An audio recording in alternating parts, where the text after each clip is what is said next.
place. However, she doesn't notice the massive skeleton behind her. Just in time, Hyunuk sees the danger and shouts Sei's name. At the beginning, Akangmak quietly wonders whether they really need to open the gates in order. He thinks that if they just rush in all at once, they might finish quickly. In response, Carol calmly shares that she only holds on to the hope of survival. Naturally, this confuses him, and he immediately questions what she truly means. Then, Carol explains with a cold tone that humans seem adorable when their hope gets crushed. Soon after, the captain brings up an update to Carol while pointing out that it appears the entire infiltration team is already dead. This revelation completely shocks the vampire Omak. Right away, he turns toward both of them while demanding an explanation. The captain calmly continues while explaining how they had removed all communication devices and functioning cameras during the mana scattering and reached the rendezvous point, but no one showed up. A moment later, Akangmak reminds him that they earlier claimed the Mountain Army and Sword Saint candidate weren't present. In response, the captain admits that this was what they had believed before the infiltration. However, Akangmak doesn't stop there. He questions again, this time about the girl Sioanha, who is the daughter of the Holy Knight Order's captain. The captain replies that at this point, they can only assume she's much stronger than they originally expected. Right then, Carol suddenly tells Akangmak to head down himself and wipe out the military command. Hearing this, he becomes furious. As his anger boils, he storms off to another area. Right away, the baldy bastard quickly begins planting these giant-ass totems. He keeps thinking that because of these foolish people, he has to deal with this mess, and his fury continues to grow. Shortly afterward, he and Carol move to another location. At that point, he proposes a new idea that since things have escalated, he suggests she try to turn the paladin into one of their own. Carol, however, dismisses this and reminds him that her instructions were to go after the military command, not Seo Yunha. Then, Kangmak glares back at her in anger. He questions whether she really thinks he's one of those fools. With determination, he declares that he'll take all of them out in one strike. Calmly, Carol responds that he shouldn't worry. Others will take care of Seo Yunha. Just as she finishes, waves of monsters begin to arrive, each holding enormous swords. As she watches them, Carol quietly wonders what Seo Yunha's face will look like when she falls into despair. Meanwhile, on the other side, Hyunuk is battling several vampires. While fighting, he keeps recalling his past life. Back then, only 2 vampires appeared, but after facing the earlier fanatic, he isn't sure how many more might come now. This current situation doesn't match his memories. If Barracks No 2 is already under attack by an unknown vampire, then someone as vital as Kim Se must be protected at all costs. Without delay, he engages a group of skeletons. As he runs forward, one of them turns to look at him. He immediately uses all his strength and skills to attack. One by one, the skeletons begin to fall. Throughout the fight, he keeps repeating in his mind that Kim Se-hai must still be alive. That hope drives him forward. At the same time, a massive skeleton quietly sneaks up behind Kim Se. Suddenly, a nearby girl shouts out to warn her. Quickly, Kim Se turns and sees the huge figure. Without hesitation, she strikes back and scolds the creature for entering the women's barracks completely naked. Then, just in time, another force slams into the skeleton while breaking it into pieces. From a nearby window, Hyuk witnesses the whole scene. The shattered remains of the skeleton scatter before him. Without wasting a moment, he rushes inside and calls out while checking if everyone is safe. However, once inside, he's surprised by what he sees that all the vampires are already dead and the girls are unharmed, thanks to Kim Se. As Se turns toward him with a faint smirk, she wonders who is really saving whom. Hyuk watches her silently. He begins to realize she's much more capable than he had ever imagined. Despite being a spirit sorcerer, she has a rare skill tree that focuses on assassination. He remembers that 5 years after the second wave, she had been deployed on a special mission to assassinate the Orc King in the Shanghai-based Orc Kingdom and made history by fighting King Stanox in a deadly duel. That's why he wasn't with her when his own mission officially started. Meanwhile, the other girls around them start whispering. They question whether the man before them is really Hyunuk, still not fully believing it. Hyunuk doesn't focus on that. Instead, he quickly asks who's currently in charge. Kim Se he responds while stating that for now, she's the one leading.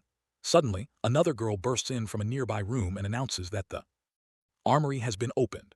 Without hesitation, Hyunwook declares that he'll defend the area and urges them to grab their weapons. Sehai, however, shows concern and wonders whether he can handle it alone. Though it seems difficult, Hyunuk quickly looks outside and notices a massive number of skeletons rushing toward them. He mutters to himself that their mana won't last forever and calls out for help. He then contacts Corporal Park. Mo replies right away, while confirming that most of the personnel from the barracks have already been armed and evacuated. Hyunwook praises him for a job well done. Junmo adds that the platoon leader has already moved to barracks too. Suddenly, the skeletons start storming in at full speed. Just when it seems they'll break through, Seo Yuna arrives. She looks directly at Hyunwook and instantly recognizes him. She approaches and asks whether he's handled the vampire. Hyunwook nods and tells her it's already been taken care of. Seihei steps forward and informs Suna that the personnel in Barracks 2 will soon be fully equipped. Hearing this, Suna starts assessing the situation. She realizes that Hyunuk is managing Barracks 1 while supporting Barracks 2 and coordinating everything. Clearly, he has a full grasp of what's happening. As the two of them exchange glances, a wave of skeletons appears in the distance. Suddenly, Seo Yunha notices something and points it out that it's a totem. Hanwok recognizes it too, a powerful item embedded with several devil medallions. He realizes they need to move fast before anyone else gets to it. He notes that the platoon leader from earlier wasn't acting alone. Seoha agrees and mentions that even though she doesn't understand how they're using monsters, this has to be a planned terror attack. She immediately gives the order that everyone should arm up and hold their defensive positions until reinforcements arrive. Everyone listens, and moments later she walks up to Hanwok and tells him to come with her to the command control room. Her command catches him off guard. He repeats her words to himself in disbelief, clearly stunned and confused. Meanwhile, in the underground bunker command room, a few soldiers are stationed. Screams echo in the background and the screen reads, "No signal." The platoon leader quickly evaluates the threat while saying that if someone manages to break through a double barrier door, then the enemy must be stronger than an orc. Lee Wansuk steps forward. He tells the platoon leader that once the door opens and he gives the signal, they must blast the enemy with him. The platoon leader is alarmed by this and tries to stop him, but Wanuk remains determined. He knows that if even one of them breaks through, there will be no hope. Even if it's impossible to stop them all, he swears he'll stop at least one, no matter what it costs. Suddenly, the door begins to break. Oh, Kangmok enters with a grin, impressed by how fortified the room is. He looks around and spots the soldiers. Wuk lays eyes on him and feels frozen. He thinks to himself that this creature is massive, far bigger than him, and Wanuk is already a berserker. Though fear creeps in, he refuses to back down. Oh, Kangmok glances at Wuk's weapon and asks if he's really going to fight. Wanuk denies it while trying to hide his fear. At that moment, the vampire steps forward, grabs Wanuk by the collar, and with burning rage growls that he's going to kill him. Out in the open field, Hanwuk continues guiding Wanuk and mastering his mana. Wanuk makes an effort to regulate it while following Hywuk's instructions, but the result is another failure. With a calm yet firm tone, Hyunuk advises him not to release mana without control while reminding him to guide it, not explode it. Chuckling tiredly, Wanuk admits it's not easy. However, Hanwuk responds seriously while telling him to stop laughing or he might start liking him. He explains Hyunuk Unk's berserker mode wears off too soon, because he only relies on it blindly and keeps blasting mana without aim. He urges him to pull himself together. Wanuk, still determined, attempts once more to harness his mana. Yet again, he falls short and collapses, drained. Lying on the ground, he turns to Hyunuk and asks a question. Hyunuk, slightly curious, responds by asking what it is. Wanuk wonders aloud that if he encounters an enemy stronger than him in a real battle like Hanuk once did, what should he do? In response, Hanuk teases while suggesting that someone like Wanuk would probably flee as that would suit his nature. Shocked, Wanuk protests while insisting he's not like that, but Hyunuk stands by his words. Frustrated, Wanuk denies it again. Seeing his spirit, Hyunuk tells him not to run. He tells Wanuk to face his enemy directly like a soldier and defend the comrades behind him.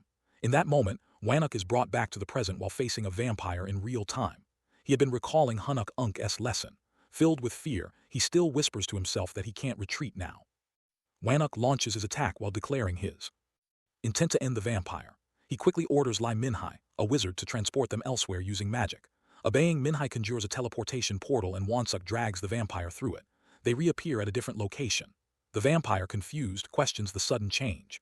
Wanuk, now fully in berserker mode, explains he needed more space for a real fight. The vampire mocks him again, but Wanuk, while focusing deeply, attempts to control his mana once more. Internally, he begs to succeed, and this time he does.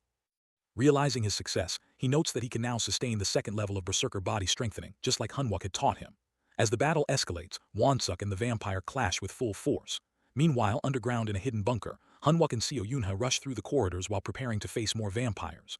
Hyunuk thinks aloud about their priority, the totem, but is confused about why Yuna went to the control room. Before he can finish his thought, a wall in front of them explodes outward. From the wreckage, Wansuk and the vampire emerge. Wanuk, beaten and bloodied, is dangling in the vampire's grip. Hanwuk, shocked and alarmed, calls out his name. On the ground, a battered Wuk with blood on his lips manages to say he told Hanwuk he's not someone who runs, but then the vampire cuts him off mid-sentence while slamming his face into the floor. Annoyed, the vampire mocks him for talking too much. Seo Yuna cries out in horror while demanding to know what the vampires want.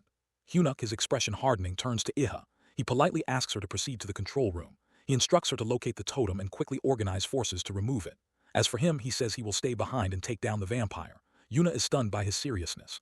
The vampire, now noticing Yunha, laughs mockingly, realizing she's the daughter of the Holy Knight, orders his captain.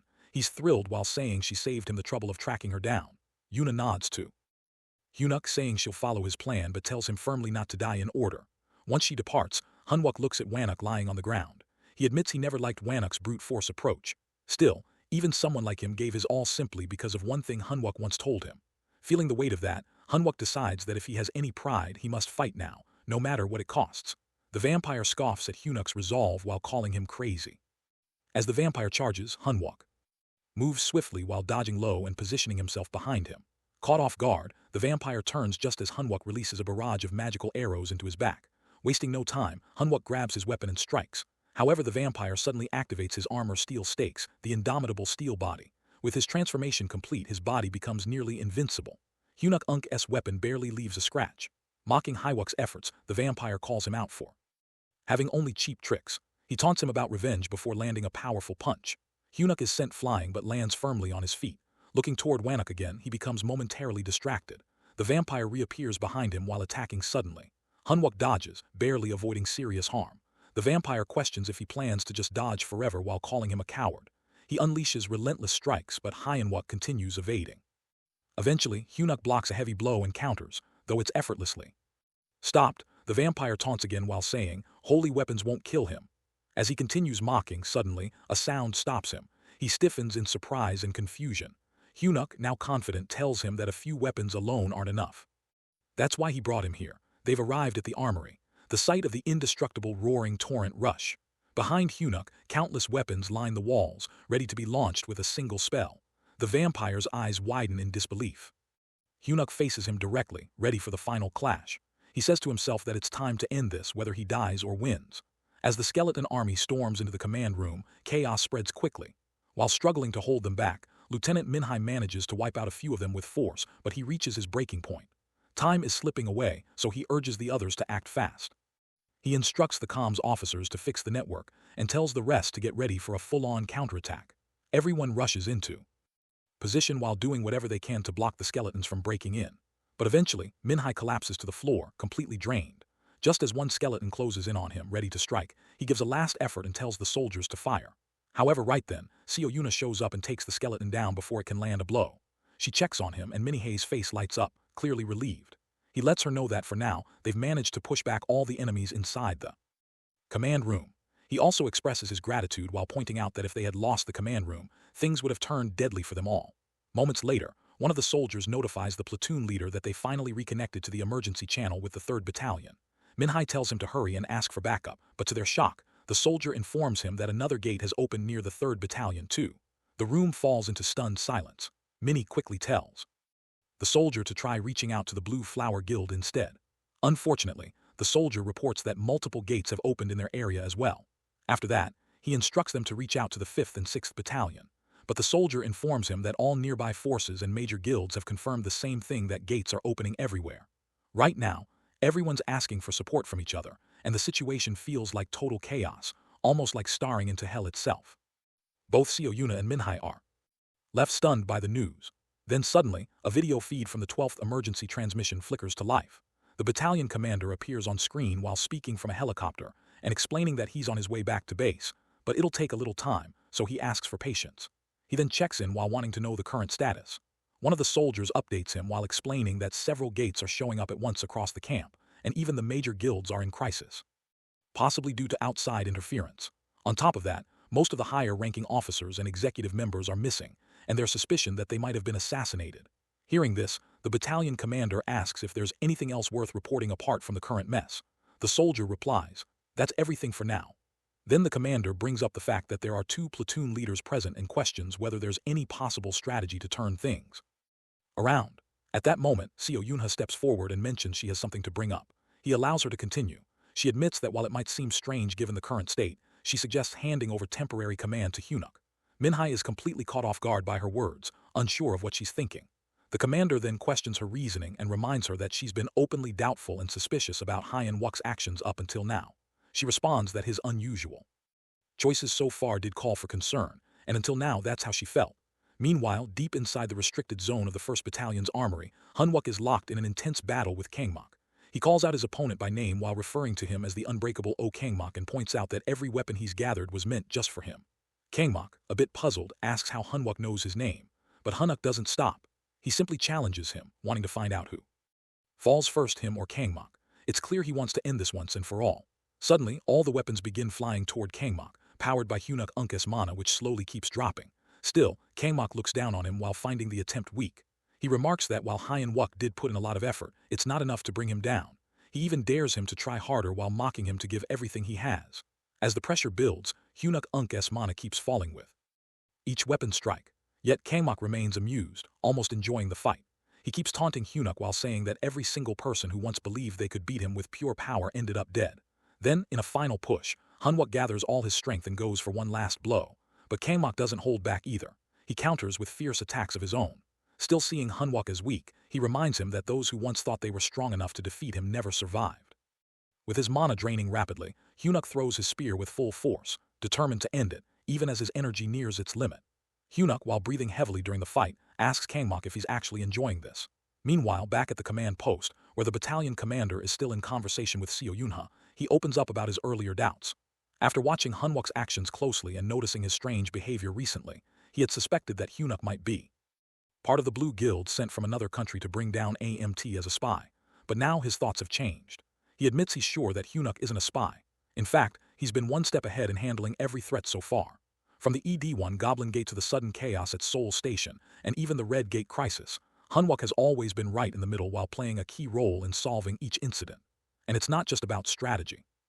He's also gone out of his way to make sure others survive and get rescued. Back in the battlefield, Hunwook is still clashing with Kangmok. His mana is down to just 1%. A sudden thought hits him that if the bunker falls, he won't even be able to protect his comrades. But even if they're lost, he promises himself that he'll return and recover their bodies. In this life, he refuses to be the only one who survives. Then the scene shifts again. The battalion commander turns to Sia while saying that, after reviewing everything and understanding the current situation, he believes Hunwook is the right choice. He agrees with her idea. Just then, by chance, Hunwook arrives. The commander turns to him and lets him know that they're assigning him temporary command of the 3rd Anti-Monster Brigade, 1st Battalion. Hunwook asks if the command includes access to the armory. The commander confirms it and then asks if he can change the tide. Hunwook tightens his fist, accepting the responsibility. At that moment, he realizes that it's time to strike back. With resolve in his voice, he immediately yells the command, "Blast!" Meanwhile, on the battlefield, chaos erupts. Opponents clash violently and the barracks defense line turns into a storm of conflict. The bone-chilling cries of skeletons fill the air as they swarm in overwhelming numbers. At Barracks No. 1, a soldier shouts to activate the magic circle. Flames erupt everywhere. Some skeletons burn in the blaze, but they keep pouring in. One of the soldiers grits out that this battle feels endless. At the same time, more undead head toward Barracks No. 2 to where female soldiers are stationed. Suddenly, someone yells that the 2nd floor has been breached and orders a retreat. Female soldiers quickly raise their guns while firing to slow the incoming threat. Then, Sei rushes to Catherine and urges her to get to the upper floor. Catherine, visibly distressed, explains that they couldn't save the people on the 2nd floor. The skeletons were just too many, and she warns they can't hold out much longer. Meanwhile, at the guard post, Cho Yang-jun is locked in battle with the undead. Other soldiers nearby call out in worry while asking if he's all right. He growls back in frustration while asking if he looks all right. His injuries clearly severe. As more skeletons surge toward him, he mutters that the totems make them difficult to kill. Oddly enough, a twisted grin spreads across his face that he's actually excited. Back in the command room, Hunwook discusses the situation with his companions in the bunker command and control center. He mentions that while the skeletons and zombies aren't dangerous individually, the massive number that came through the gate is equivalent to a full division. He warns that the main camp will eventually collapse under such pressure. Minhai, while realizing the risk, proposes that they establish a base in the bunker and hold their ground. However, Hunwook quickly disagrees while leaving the others surprised. He explains that if they avoid the threat now, the monsters will evolve into a strategic army of death guided by those who planted the totems. He warns that if they reach down Namen, hundreds of thousands could die. Minhai presses him that what should they do then? In response, Hunwook gives a direct order that the assault squad leader must search for the totems with the guard post personnel. Unha stares at him, stunned, and questions what they'll do about the zombies. Hunwook outlines his plan that they will open the guard post and lure all the skeletons and zombies into one place. Minhai shouts in disbelief while warning that if both monster types gather, they'll be wiped out. But Hunwook stays calm while telling him that if they work together, The monsters will be the ones destroyed. Minnie stares, shocked while asking if he really means it. Back at the guard post, Kai Yang-jun is arguing over the microphone while questioning why he should receive orders. He curses the totems and complains about the idea of searching all of Namen. Then Hunwook replies over the call while assuring him that squad members are already scouting specific locations. Suddenly, another soldier shouts that the skeletons are attacking again. Hunwook reminds Young Jun that he holds command authority now and must be followed. Young Jun shouts that he can't hear clearly due to communication issues. Hunwook sighs while remembering Young Jun Unk's wild personality and thinks that even now he doesn't take anything seriously. Then a strange voice blurts over the radio that Belentin 21-year-old whiskey. Young Jun lights up while responding with 30. Hunwook keeps a serious tone while wondering how Young Jun can joke like that even now. He reinforces communication protocol and asks if he'll follow orders. Young Jun finally responds cheerfully while confirming he's heading out right away. Meanwhile, Seo Yunho also decides to move to the rendezvous point. Hyunuk turns to her while asking the assault squad leader to watch over his team until he arrives. She nods while reassuring him that she doesn't plan to lose anyone else either. Back on the field, a captain uses the command center broadcast to tell everyone to stop fighting and retreat to the bunker. He urges mages to deploy barriers while warning of an impending impact. He keeps asking why reinforcements haven't arrived.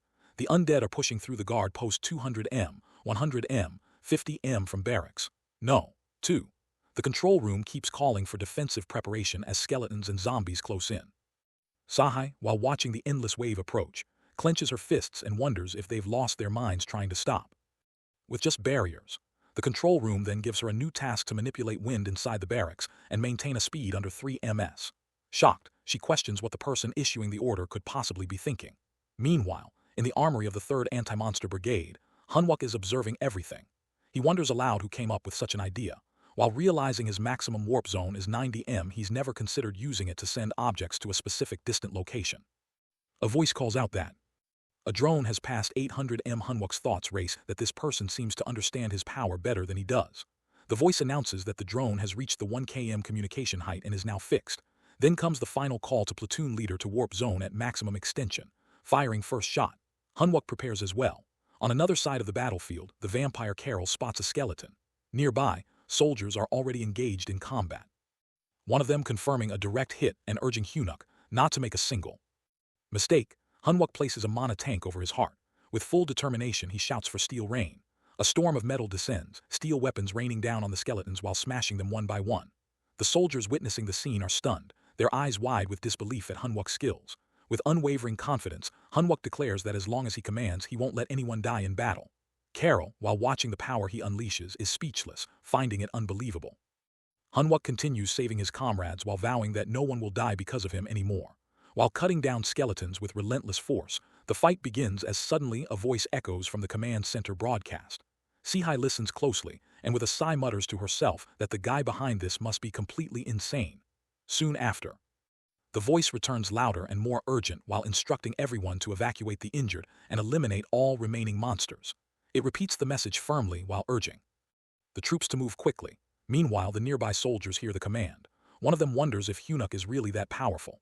At the same time, Kai Yang-jun watches the scene and questions whether their battalion secretly has an air anchor he didn't know about.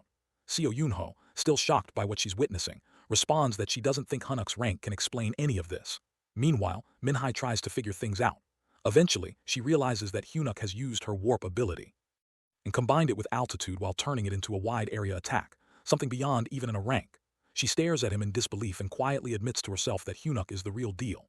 As Hyunuk starts to waver from exhaustion, Kai Yang-jun rushes to check on him and asks if he's okay. Hyunuk, still focused despite his state, tells him it's not over yet and urges him to maintain the warp zone. At that moment, Minhai joins in and confesses she's at her limit and won't last much longer. Hunwook, however, pleads with her to hold on just a little more. On the other side, Carol is standing alongside another vampire. The vampire updates her that Omak was deployed to the command control room, but hasn't responded. He adds that the monsters are nearly annihilated and asks whether they should wait until the final gate opens. Instantly, Carol becomes furious. She snaps at him to stay quiet and begins thinking deeply. She realizes that the power she witnessed didn't come from the Mountain King, nor did it resemble that of a sword saint candidate or a holy knight. At that point, she reflects on the lack of intelligence gathered about this man and wonders if someone capable of such a wide-scale attack could be at the level of a high-ranking military officer. Just then, the vampire beside her notices her lost in thought and softly calls her name to bring her back. He informs her that a scout has appeared. Carol narrows her eyes and remarks that she has many questions to ask. Without hesitation, she orders him to bring the scout in immediately. Meanwhile, Kim Kong-jin is running frantically through a vampire-infested area trying to save his life. He yells through his microphone again and again, reporting the totem's location as B-39. His repeated message shocks the other soldiers who are listening closely. As he continues to run, he fears they're catching up and doubts he'll be able to shake them off. Suddenly, a vampire attacks and his phone falls to the ground. Instantly, the other soldiers panic and start calling out Jin's name while realizing they're no longer receiving his voice. In response, Huno instructs the command center to move the drones to the reported location. Immediately, the team follows his command, and the drones begin to fly. At the same time, Seo Yunho turns to Cho Yang-jun and urges him to hurry. He nods and responds that all he needs is 1 second just as the drones launch into the sky. Meanwhile, back in Carol's area, she observes that the chaos isn't caused by just one person. Nearby, the soldiers are locked in fierce combat with vampires. One of them warns that their location might be compromised. Quickly, another soldier orders everyone to switch to all-round guard. Then a large monster appears in front of them. A soldier shouts a warning that enemies ahead and tells everyone to raise their shields. Without delay, they do so, trying to protect themselves from the incoming attack. At the same moment, Seo Yunha raises her shield to block the monster. As more enemies begin to appear, the battle becomes even more intense. She yells for everyone to keep their distance, warning them that it's haunted armor and any part that gets touched will rot away. One soldier checks on Corporal Mint, who replies that he thinks his shoulder is dislocated. Another soldier then spots more incoming monsters and warns the group. In a hurry, one soldier turns to Yunha and asks what they should do. Without hesitation, she tells them to stay close behind her. They follow her command while trusting her experience. She raises her shield and activates a special ability, Holy Dome. She informs them that for about 7 minutes, they'll receive the blessing of holy power within the dome. She adds that if they find an opening during the battle, they should leave the area and continue locating the totems. One soldier expresses doubt while worrying that the enemies are too strong and wondering whether one person can handle them alone. Yunha firmly responds that she's more than enough. With determination, she steps forward and activates her power, Holy Light, then begins using her full strength against the monsters. She fights fiercely, even climbing on top of a giant monster and slashing down with her sword. The other soldiers watch in awe. One of them wonders if this is how holy knights usually fight. Another admits he doesn't know either, but now he understands why she's called a berserker when she holds a sword. As Sia continues the fight alone, she suddenly senses something strange. Holy light fades and the power disappears. While flying in the air and preparing to strike another monster, she realizes the holy dome is vanishing. At the same time, the soldiers inside the dome who were feeling safe notice the change and begin to worry. Moments later, Seo Yuna falls to the ground, her sword still in hand. Dust settles all around her. At that moment, Carol walks toward her. As Ona sees her for the first time, she softly murmurs to herself that finally she gets to see it. The arrogant face of a holy knight, Kim Jin, is still at the vampire site, struggling to survive, while Cho Yang-jun rushes to rescue him. Without wasting a second, he flies into the air and heads toward the spot where his partner is trapped. Soon, he reaches the area and immediately spots Kyungjin standing close to the vampire. At that moment, he yells out that he's found him and then bursts forward at full speed. He slashes through the air and swings his sword with force while slicing off the vampire's hand. Blood gushes out quickly and Kong-jun collapses onto the ground. Right after that, Cho Yang-jun starts noticing a strange, heavy smell. He begins to wonder if it's smoke, but something feels off. It doesn't even feel like he can breathe properly.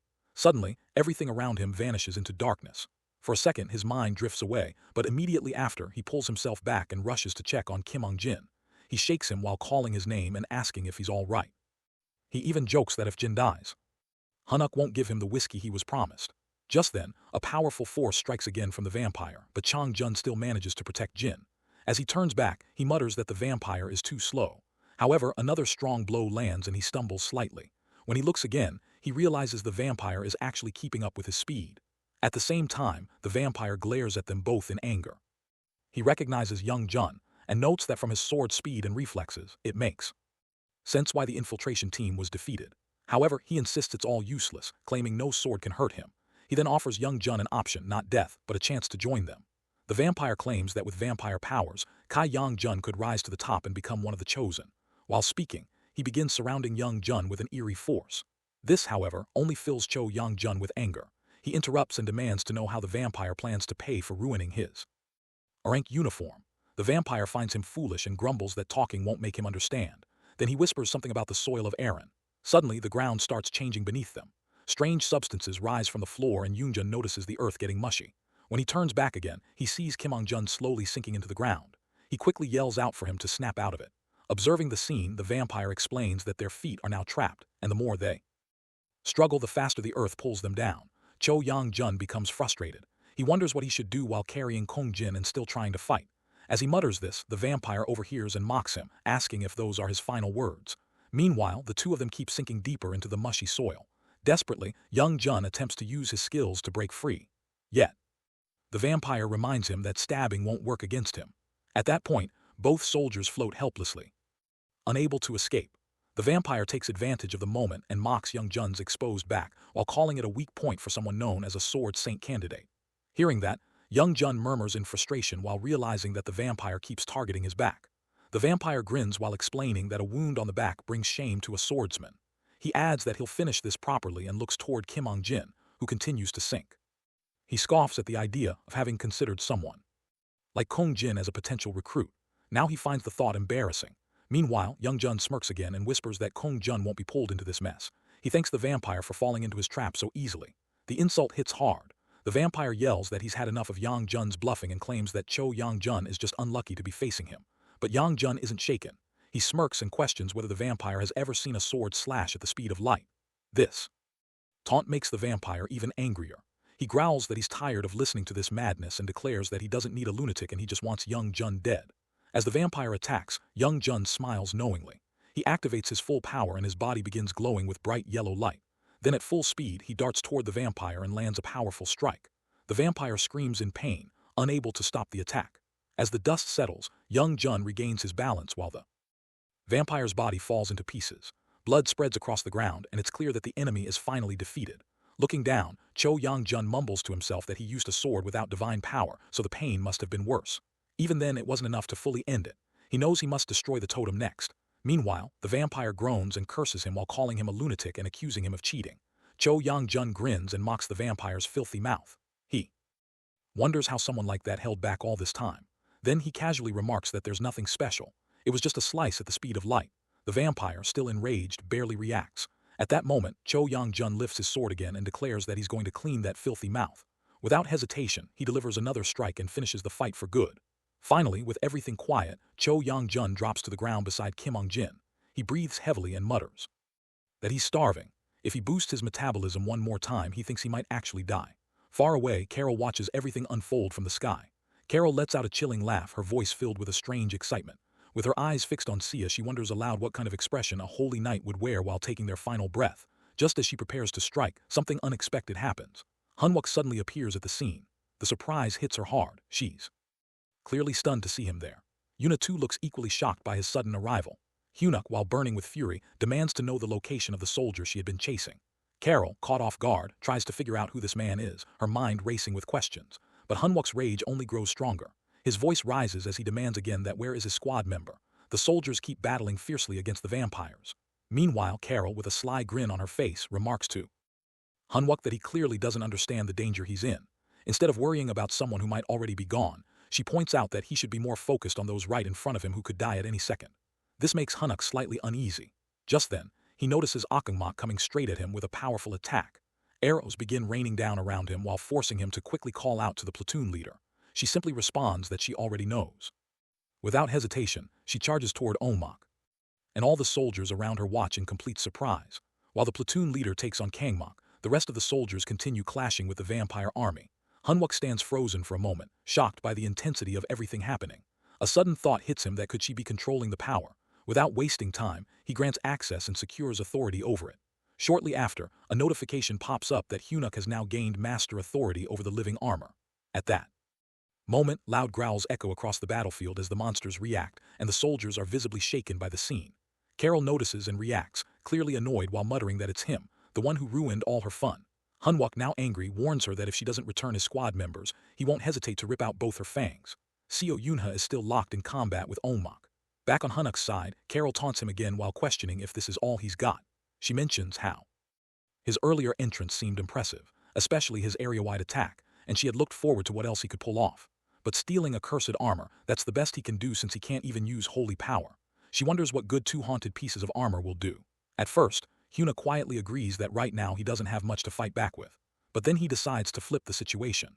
Pulling out the fail knot, he fires it at Carol while striking her with a brutal hit that knocks her to the ground. A new message flashes before him that the curse is weakening. At the same time, Seo Yuna feels her holy power coming back. Hanwook then turns to the platoon leader while requesting that she take charge of the remaining haunted armor and orders everyone to quickly locate and destroy the totem. Following his command, the troops immediately move out. Then Seo Yuna tells him to join up with Cho Yang-jun and go together, but Hanwook refuses that Kim Ong-jin's life is at stake and there's no time to waste. While he throws another spear at Carol, she begins to suspect something's different. She quickly realizes that it's the fail knot. Hanwook locks onto a metal target on her body and hurls the Achilles spear directly at it. It lands and he commands it to unlock while demanding again that she return his squad members. She responds clearly irritated while saying she's not just upset, but she's downright disappointed. The reason now she's forced to reveal her true form to someone like him. As her real form is revealed, Hanwook is stunned. Her body now appears as solid, indestructible steel body. Carol, thinking to herself, can't believe she fell for such an obvious setup. She mocks him while questioning if he's really the same person who launched that executive-level area attack earlier. Hanwook replies while asking if that even matters, and adding that if she tells him where his team is, he'll gladly show her again. But she insists it does matter because she can't leave without seeing the face of despair on the person who ruined everything. Then suddenly, dozens of blood-stained spiderwebs erupt from the ground while spreading rapidly. They soon blanket the entire area and likely the whole zone. Hanwook realizes she had spoken about her plans, which means all of this was prepared from the very beginning. He wonders just what exactly they're trying to achieve. The webs creep across the executive quarters and down into the underground bunkers. Carol coldly tells him that he'll finally meet the person he's been desperately trying to find. But since her underlings already took care of them, the reunion might not be so pleasant. Hanwook, filled with rage, demands she stop, but she simply asks what's wrong. Then with a cruel tone, she tells him that if he truly cares so much about his comrades, he should be the one to kill them again with his own hands. Hanwook warns that these are undead, so everyone needs to stay cautious of the corpses nearby. If they're not dealt with properly, they might strike. Earlier, these creatures had shown up in large numbers at the entrance of the bunker, too. Just then, one of the soldiers notices something and reacts with shock. As he focuses, he realizes it's Lee Won-suk, now turned into a zombie. At the same time, Hanwook releases his strength toward Carol. She questions his efforts all while she keeps flinging blood-red webs throughout the surroundings. Using his spear, he tries to tear through the sticky threads while doing his best to clear them out. She comments on his mood while mocking his frustration. She hints that the ones he's been missing are on their way, and she doesn't want him to die too early. Her real interest lies in seeing his face when he meets his fallen comrades again. While hopping to catch a glimpse of his despair, Hanwook realizes things are getting more serious than he expected. He reminds himself that he already cancelled out the Gregory Ozzel curse using Fail Not, so now he's able to use holy power again. However, the totem buff is still active and it's making her stronger. That means if he uses holy energy now, it'll only waste his mana. So at this point, only one choice remains. Then he makes it clear to Carol that she's the one who stepped over the line first. So now Hanwook chooses to do the same. Ready to put his life on the line, he activates his crown of light and darkness while deciding to fight fire with fire. If she's using the totem buff, then so will he, but with a twist. Right after, he unleashes a heavy, dark aura and then follows it up with the totem buff. Carol freezes for a moment, stunned by the sudden rise in power. She questions where such a strong level of darkness is even coming from. With fury in his voice, Hanwook warns her that he's about to devour all of her shadows with something even darker. The dark aura surrounds him like a storm, and Carol, clearly agitated, keeps spinning her bloody spiderweb webs non-stop. Still, Hanwook isn't backing down. Using his skills, he activates Indomitable Steel Body once again, which lets him stand firm against her attacks. With his spear in hand and the crown of light and darkness glowing around him, he charges straight toward her. She's hitting back too, all while thinking how insane it is that he actually gave himself a dark trait just to use the totem buff. Even she can't believe it. Meanwhile, Hanwook senses a shift. It finally feels like he's gaining the upper hand. If he keeps this momentum, he might be able to push her back for good. But all of a sudden, a system warning flashes that the boosted dark energy has gone past what his body can handle. He's now slipping into a berserk state. Shock hits him as he realizes what's happening. He questions why it had to trigger now while wondering if the totem buff was even stronger than he thought. Quickly, he tries to pull himself together. He knows he has to break free from it right away. Meanwhile, Cho Yang-jun, while carrying a wounded soldier on his shoulder, suddenly pauses in shock. He sees something unexpected. Right in front of him stand the operation manager and several platoon leaders now turned into zombies. The sight stuns him. Without wasting time, he carefully lowers the soldier to the ground. Then, with a heavy breath, he mumbles about a bet he had made with the current commander over some pricey liquor. Now, it seems like he'll have to wipe out these fallen officers to protect the soldier. Gritting his teeth, he charges forward while aiming at the undead officers. With a quiet apology under his breath, he strikes while asking them to rest. Peacefully. At the same moment, Hyunuk is locked in an intense battle with Carol. Both of them keep pushing their limits while throwing out every skill and bit of energy they've got. Hanwuk stays focused, firmly set on ending her here. Carol mocks him while pointing out that he's already losing control under the effects of darkness, that how could he possibly win like this? Still, he keeps swinging his spear while cutting through her sticky spiderweb one after another. Each clean strike only adds to her frustration as she watches him tear down her traps like they're nothing. Suddenly, Lee Wanik appears in front of him, now completely zombified, and joins the fight. Hyunuk reacts fast while delivering a powerful strike toward both of them. Carol, clearly irritated, vows to end both him and his comrade in one blow. As the battle rages on, Hyunuk wrestles with Wanik, eventually grabbing him by the neck and ending him. But right after, a wave of realization crashes into him that what is he even doing? He forces himself to focus while trying to shake off the dark haze clouding his mind. However, as he tries to pull himself out of this state, more zombified soldiers start surrounding him. They reach out for help, but their presence only adds to his confusion. They try to stop him, but in a burst of rage, he grabs Wanik again.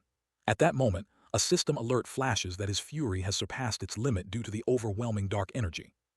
He's furious beyond reason, but then a new notification appears. He's met the rare conditions needed to unlock a hidden attribute linked to his item. Instantly, he studies himself, now standing tall and confident in front of Carol. He's rewarded with Hellfire mode. Seeing him in this new form, Carol freezes. Even as a vampire, she's never witnessed a power like this. Something feels seriously wrong, and instinctively she tries to back away. She needs to escape, but it's already too late. Hyunuk rushes in and strikes. At that moment, a memory resurfaces, one where countless people are sinking into darkness.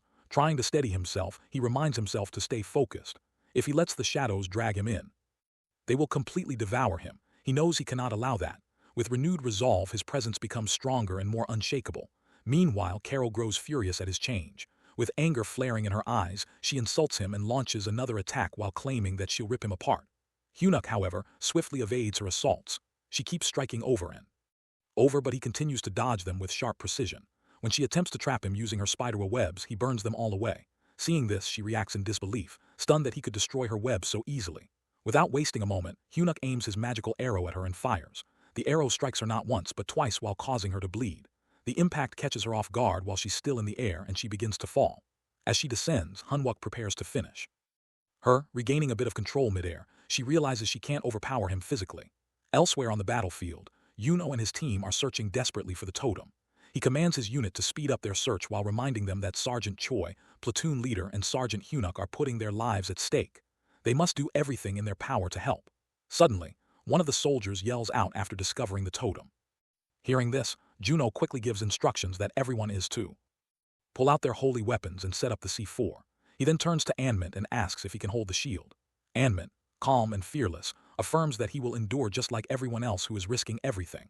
He then activates his holy shield and the rest gather behind it. Juno then encourages the group to combine their strength. He plans to power up the holy sword using holy energy, and the C4's explosion synced with the sword strike should destroy the totem. However, he warns them of the danger. If they can't withstand the blast, they might all perish. With clenched jaws and unshaken will, they brace themselves. Just then, a towering boss monster emerges, the giant haunted armor guardian of the totem. Its terrifying presence shatters the soldier's shield while sending waves of dread across the battlefield. Back at the fight, Carol continues to struggle against Hyunuk and realizes that she's losing.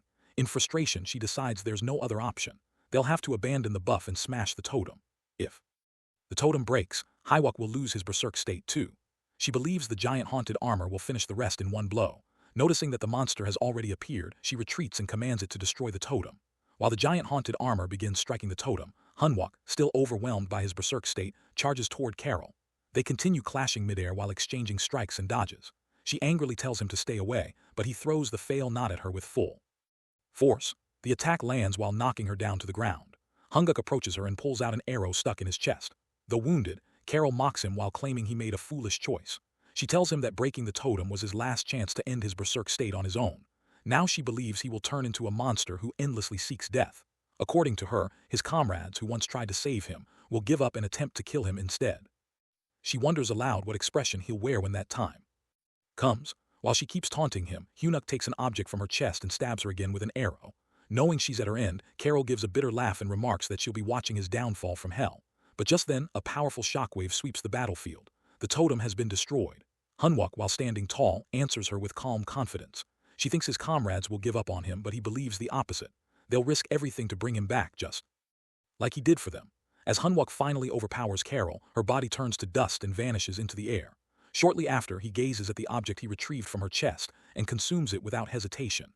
Meanwhile, the destruction of the totem causes a massive impact across the battlefield. A soldier rushes to Jun-mo while informing him that Park Sung has survived while Anmint is injured. At that moment, Hyunuk arrives at their location. The soldier checks on him while asking if he is all right. With a light smile, Hunwook responds that the core objective has been achieved and urges them to regroup with the platoon leader quickly as the boss monster is close to awakening. Just then, blood spills from his mouth and he begins to cough violently. As he kneels, he mutters to himself while wondering if he had pushed himself too far this time. Suddenly, the boss monster emerges, clearly targeting Hyunuk. He immediately warns the support squad to evacuate the current area. The monster, now fully visible and unified in form, strikes at him with a weapon. Hyunuk activates his skill Indomitable Steel Body, but it fails. With growing concern, he realizes that the attack was rejected.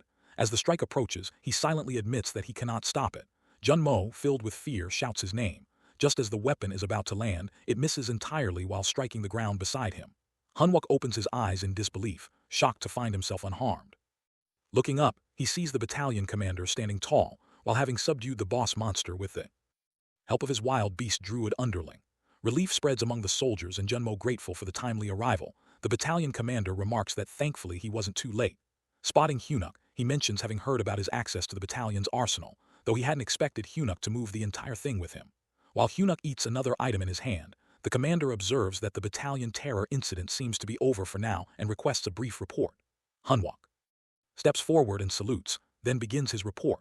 He explains that the incident involving the 3rd Anti-Demon Brigade's 1st Battalion was a planned assault by 5 players.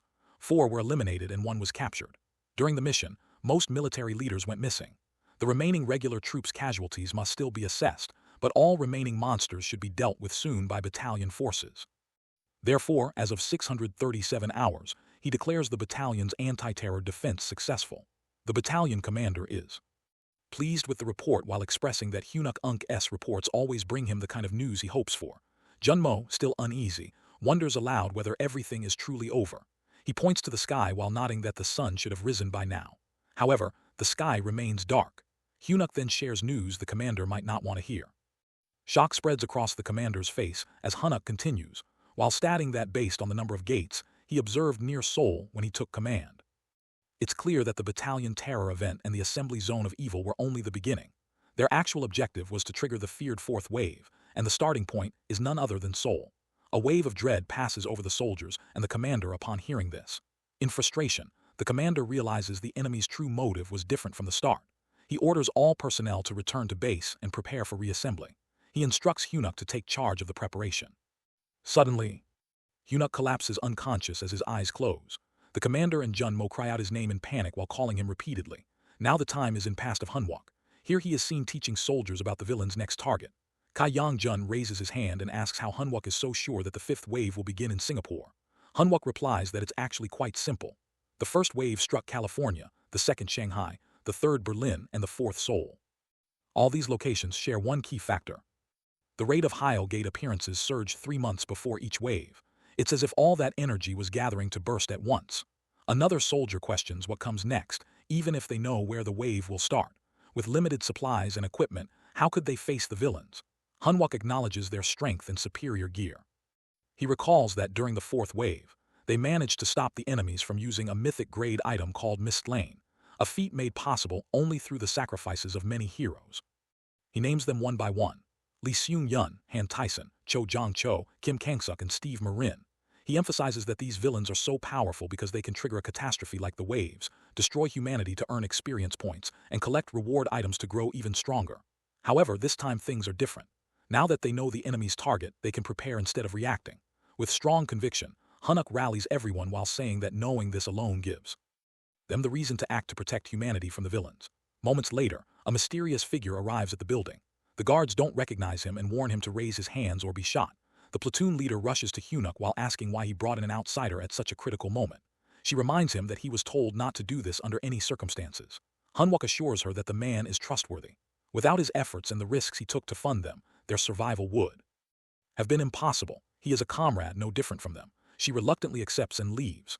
Hunwook turns to the man and expresses his deep gratitude for coming. The man's name is Gordon Prey. While Gordon is enjoying the party, Snow White, the elder smith, mentions that the Ori Halen he provided must have been tough to collect. She shares that because of it, they've been able to build something absolutely wild. He responds that he's happy it helped, though he wonders what exactly they've managed to craft this time. She teases him, playfully questioning if he's trying to sneak classified info like a villain. He denies it while saying he's just genuinely curious. Smiling, she laughs it off and admits she's only joking after all. Who would ever call their top investor a villain? She hints that she wants to reveal it but can't while hopping he understands. They both end up chuckling together. Meanwhile, the crowd enjoys the festive vibe. Hunwook stands among them quiet. Then Cho Young-jun walks over annoyed and mentions how the commander's serious mood is ruining everyone's good time. But as he glances at Hunwook, he notices tears in his eyes. Hyunuk, clearly emotional, is thinking about the teammates they lost. He regrets not growing stronger sooner while feeling that if he had, he might have saved them. Without warning, Young-jun throws a strong punch at him, not out of hate, but frustration mixed with care. He tells him that Hit carries all the grief of their fallen comrades. He scolds him while reminding him that the past can't be undone, and it's not like he can jump back in time like some comic book character. Then, with a more serious tone, he points out how much Hunwook has already achieved in the present. The people he saves through his skills, if not for him, the Warp Team mages would have been wiped out at the front lines, and the blacksmiths from the production team would have ended up as captives of the villains. The casualty rate for the search team wouldn't have just been 9%. In fact, they all might have been completely wiped out. Still, Hyunuk with a serious look expresses that if he ever got the chance to return to the past, he'd want to rescue everyone. Each time they head out on a fresh mission, he just can't stop thinking about the ones they lost.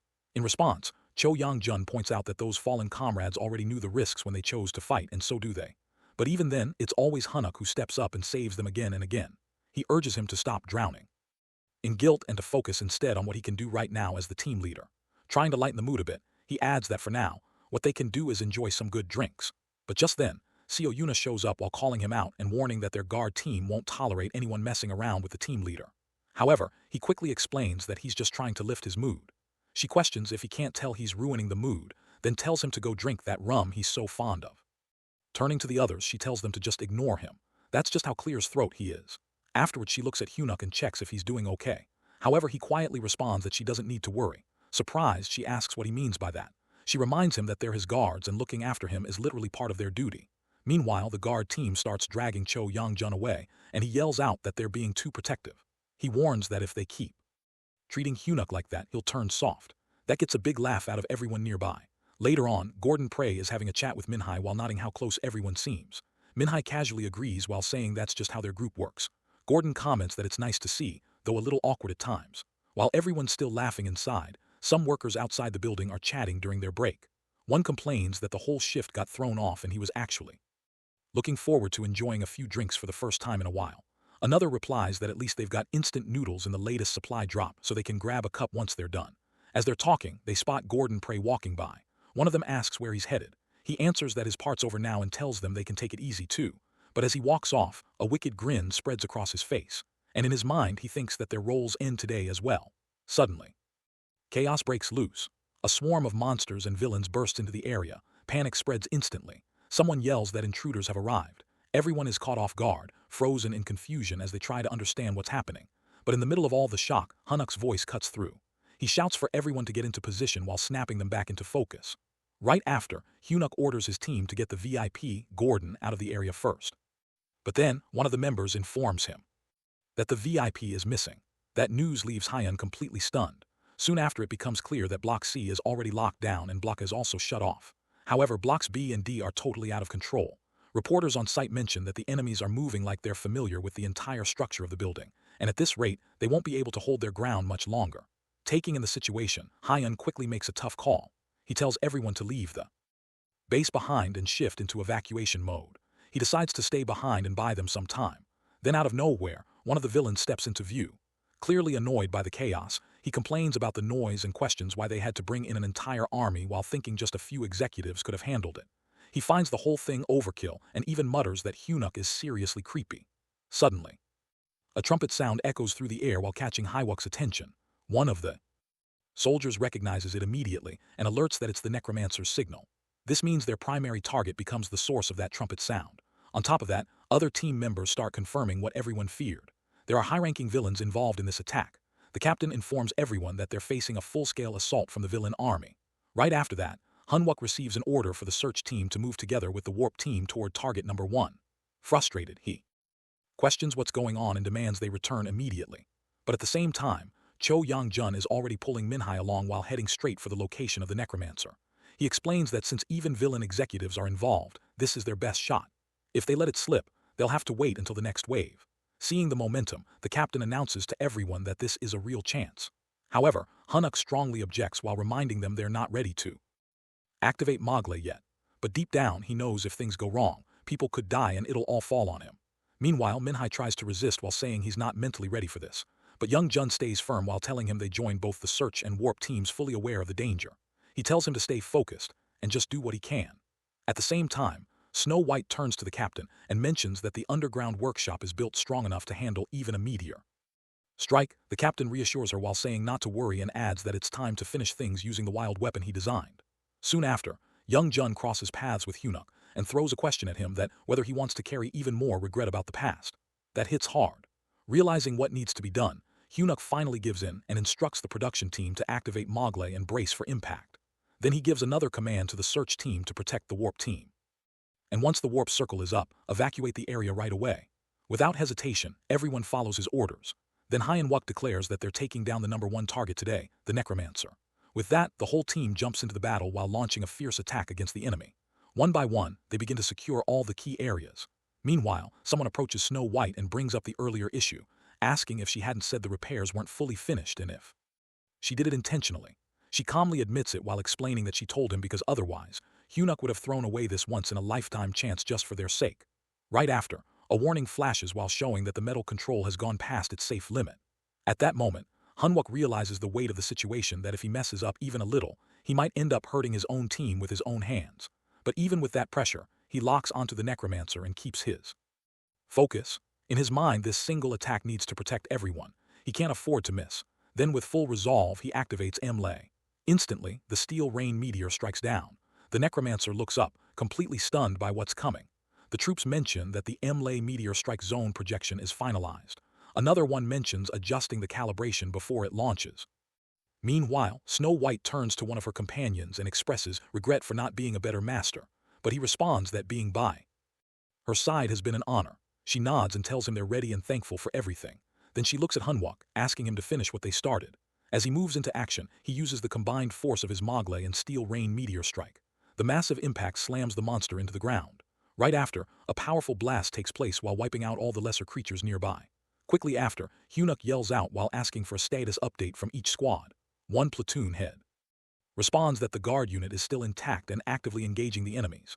Cho Yang-jun reports that the search and warp team has lost contact with nearly 60% of its members, and they're currently assessing the situation. Concerned, Yunwook urgently tries to get a response from the production unit. Finally, they respond and confirm that the necromancer is still alive, although he's seriously hurt. Hearing this, Yang-jun remarks that the meteor strike did have an effect. Now realizing that this could be the final opportunity, Hanwuk decides it's time to finish things for good. He instructs the guard unit to step into the fight and clean up the remaining beasts and villains. One of the platoon leaders questions why he's heading out on his own without backup. Hanwuk explains that their current strength isn't enough to handle the monsters who have broken into the hideout, so the guard team is needed there. Meanwhile, Seo Yuna begins to trail behind him. When one of the guards questions her, she simply says she's following her team leader. As Hunuk moves forward, thoughts race through his mind that if he takes down the necromancer now, it might finally be over. The long-awaited freedom of humanity is almost here. Right after that, buildings begin to crumble one after another, while Hanwuk keeps focusing his meteor strikes only on the necromancer. Without holding back, he unleashes all his weapons in that direction while slamming the necromancer hard against the rocks. As the dust settles, Hunuk steps closer, while facing the enemy directly. Though the necromancer's expression looks like he finds the situation unfair, Hanwuk confronts him with cold eyes. After all, someone who has wiped out tens of billions can't possibly act like this isn't deserved. Just as the necromancer seems like he's about to speak, Hanwuk cuts him off, not wanting to hear any excuses. Then, without hesitation, he delivers the final blow while confirming that target number 1 is officially dealt with. Almost instantly, news of the necromancer's defeat spreads, and everyone starts to notice something strange, that the undead monsters have stopped in place. It becomes clear that his defeat has halted their movement. Picking up on this moment, Cho Yang-jun urges the troops to aim all remaining firepower at the leftover villains. He reminds them that this is the moment they've been fighting for, the day humanity takes back its freedom. Motivated, everyone starts pouring in their attacks, energy-focused and sharp. Meanwhile, one of the enemy villains stares in disbelief, clearly overwhelmed. She mutters about how frustrating this situation is and can't hide her shock as she watches Hanwuk take control. At the same time, the other monsters begin roaring wildly, louder than before. But just then, an alert comes through and it confirms that the Necromancer's hidden ability, Soul Download, has been activated. But right after that, everyone suddenly witnesses something terrifying. The Necromancer's soul transfers and he comes back to life once again. With a dark presence surrounding him, he declares the rise of darkness. In that moment, the night of death is announced and a deep chill spreads through the air. All the people on the battlefield freeze in shock, unable to believe what they're seeing. Hyunuk too feels a wave of frustration wash over him. It becomes clear that the Necromancer had been playing him from the very start, simply waiting for the perfect moment to reappear. A sly grin forms on the Necromancer's face while making the situation even more unsettling. Soon after, the soldiers start reporting that monsters are coming back to life, even the ones that had been completely crushed by the meteor strike. The horror returns as they rise again, stronger than before. But instead of ordering a counterattack, Hanwuk urges the others not to fight back and just retreat. He knows resisting now is pointless. Suddenly, Devour is activated, and the Necromancer lunges at him with violent force. At the same time, Hanwuk begins powering up. He pushes his body transformation to its limits. Gino blocked the hit, but the force was so immense that it sent him crashing into the rubble. The Necromancer suddenly triggers the power of a devoured player, Inferno, and his body becomes engulfed in blazing energy. Right after that, Yuna steps in while releasing her holy power and urges Hyunuk to stay strong while reminding him that he has to survive no matter what. But Hyunuk, caught between panic and pain, tells her to escape. Still, she refuses while standing firm in front of him. She declares that she's his shield, that if he's going to make it through, it starts with her. Then the Necromancer switches tactics again, now tapping into another devoured player's skill Alcides while gaining a completely new set of destructive strength. Just as the monster strikes again, Hyunuk yells out to Yunha and moves fast enough to turn her away from the blow while saving her from being hit directly. Watching it all, Cho Young-jun stands frozen in shock at Hanuk Unk's desperate efforts. But in the next moment, the monster crashes into Hanuk with brutal force and he falls lifeless. Meanwhile, the battlefield gets worse. The vampires begin moving swiftly while picking off the soldiers one by one. It turns into a blood-soaked nightmare. Then, off in the distance, a female vampire, calm and cold, watches the scene unfold. With a look of disgust, she orders the remaining survivors to stop struggling while calling their efforts pathetic and hard. Watch. Hyunuk, while coughing and barely holding on, pleads for the others to escape and survive. But just then his eyes land on someone unexpected, Gordon Tracy. While standing right in front of him, shock fills Hanwuk's face as he struggles to process it. Anger quickly takes over and he demands to know if Gordon has really betrayed them. Before any response comes, a sudden blast shakes the area. In the smoke, Gordon calmly comments that the civilian safe zone seems nearly wiped out. Still, on the ground, Yunwook stares at him with disbelief and asks why. Why someone like him, a guardian, would do this. He blames himself while saying it was his mistake for trusting him and bringing him along. That trust, he believes, is the reason everything has fallen apart. But Gordon dismisses the blame. He explains that it isn't Hyunuk's fault. He was simply following what the system told him to do. That blind obedience, Gordon says, is why he never imagined a guardian could become a villain. Hearing this, Hanwuk can't hide his sorrow and rage. He reflects that no one ever expected it would be the players, not the monsters, who would bring humanity to ruin. In response, Gordon almost mocks him while referring to him as the so-called last hope of humanity, the great Steel Emperor Hanwuk. He claims that it's not monsters but the chosen divine beings like himself who have now delivered judgment on mankind. Hanwuk glares at him, filled with regret. He mutters that Gordon sounds more like a villain pretending to be a god. If only he had understood the path to growth even a little earlier, then someone like Gordon would never be standing in front of him like this.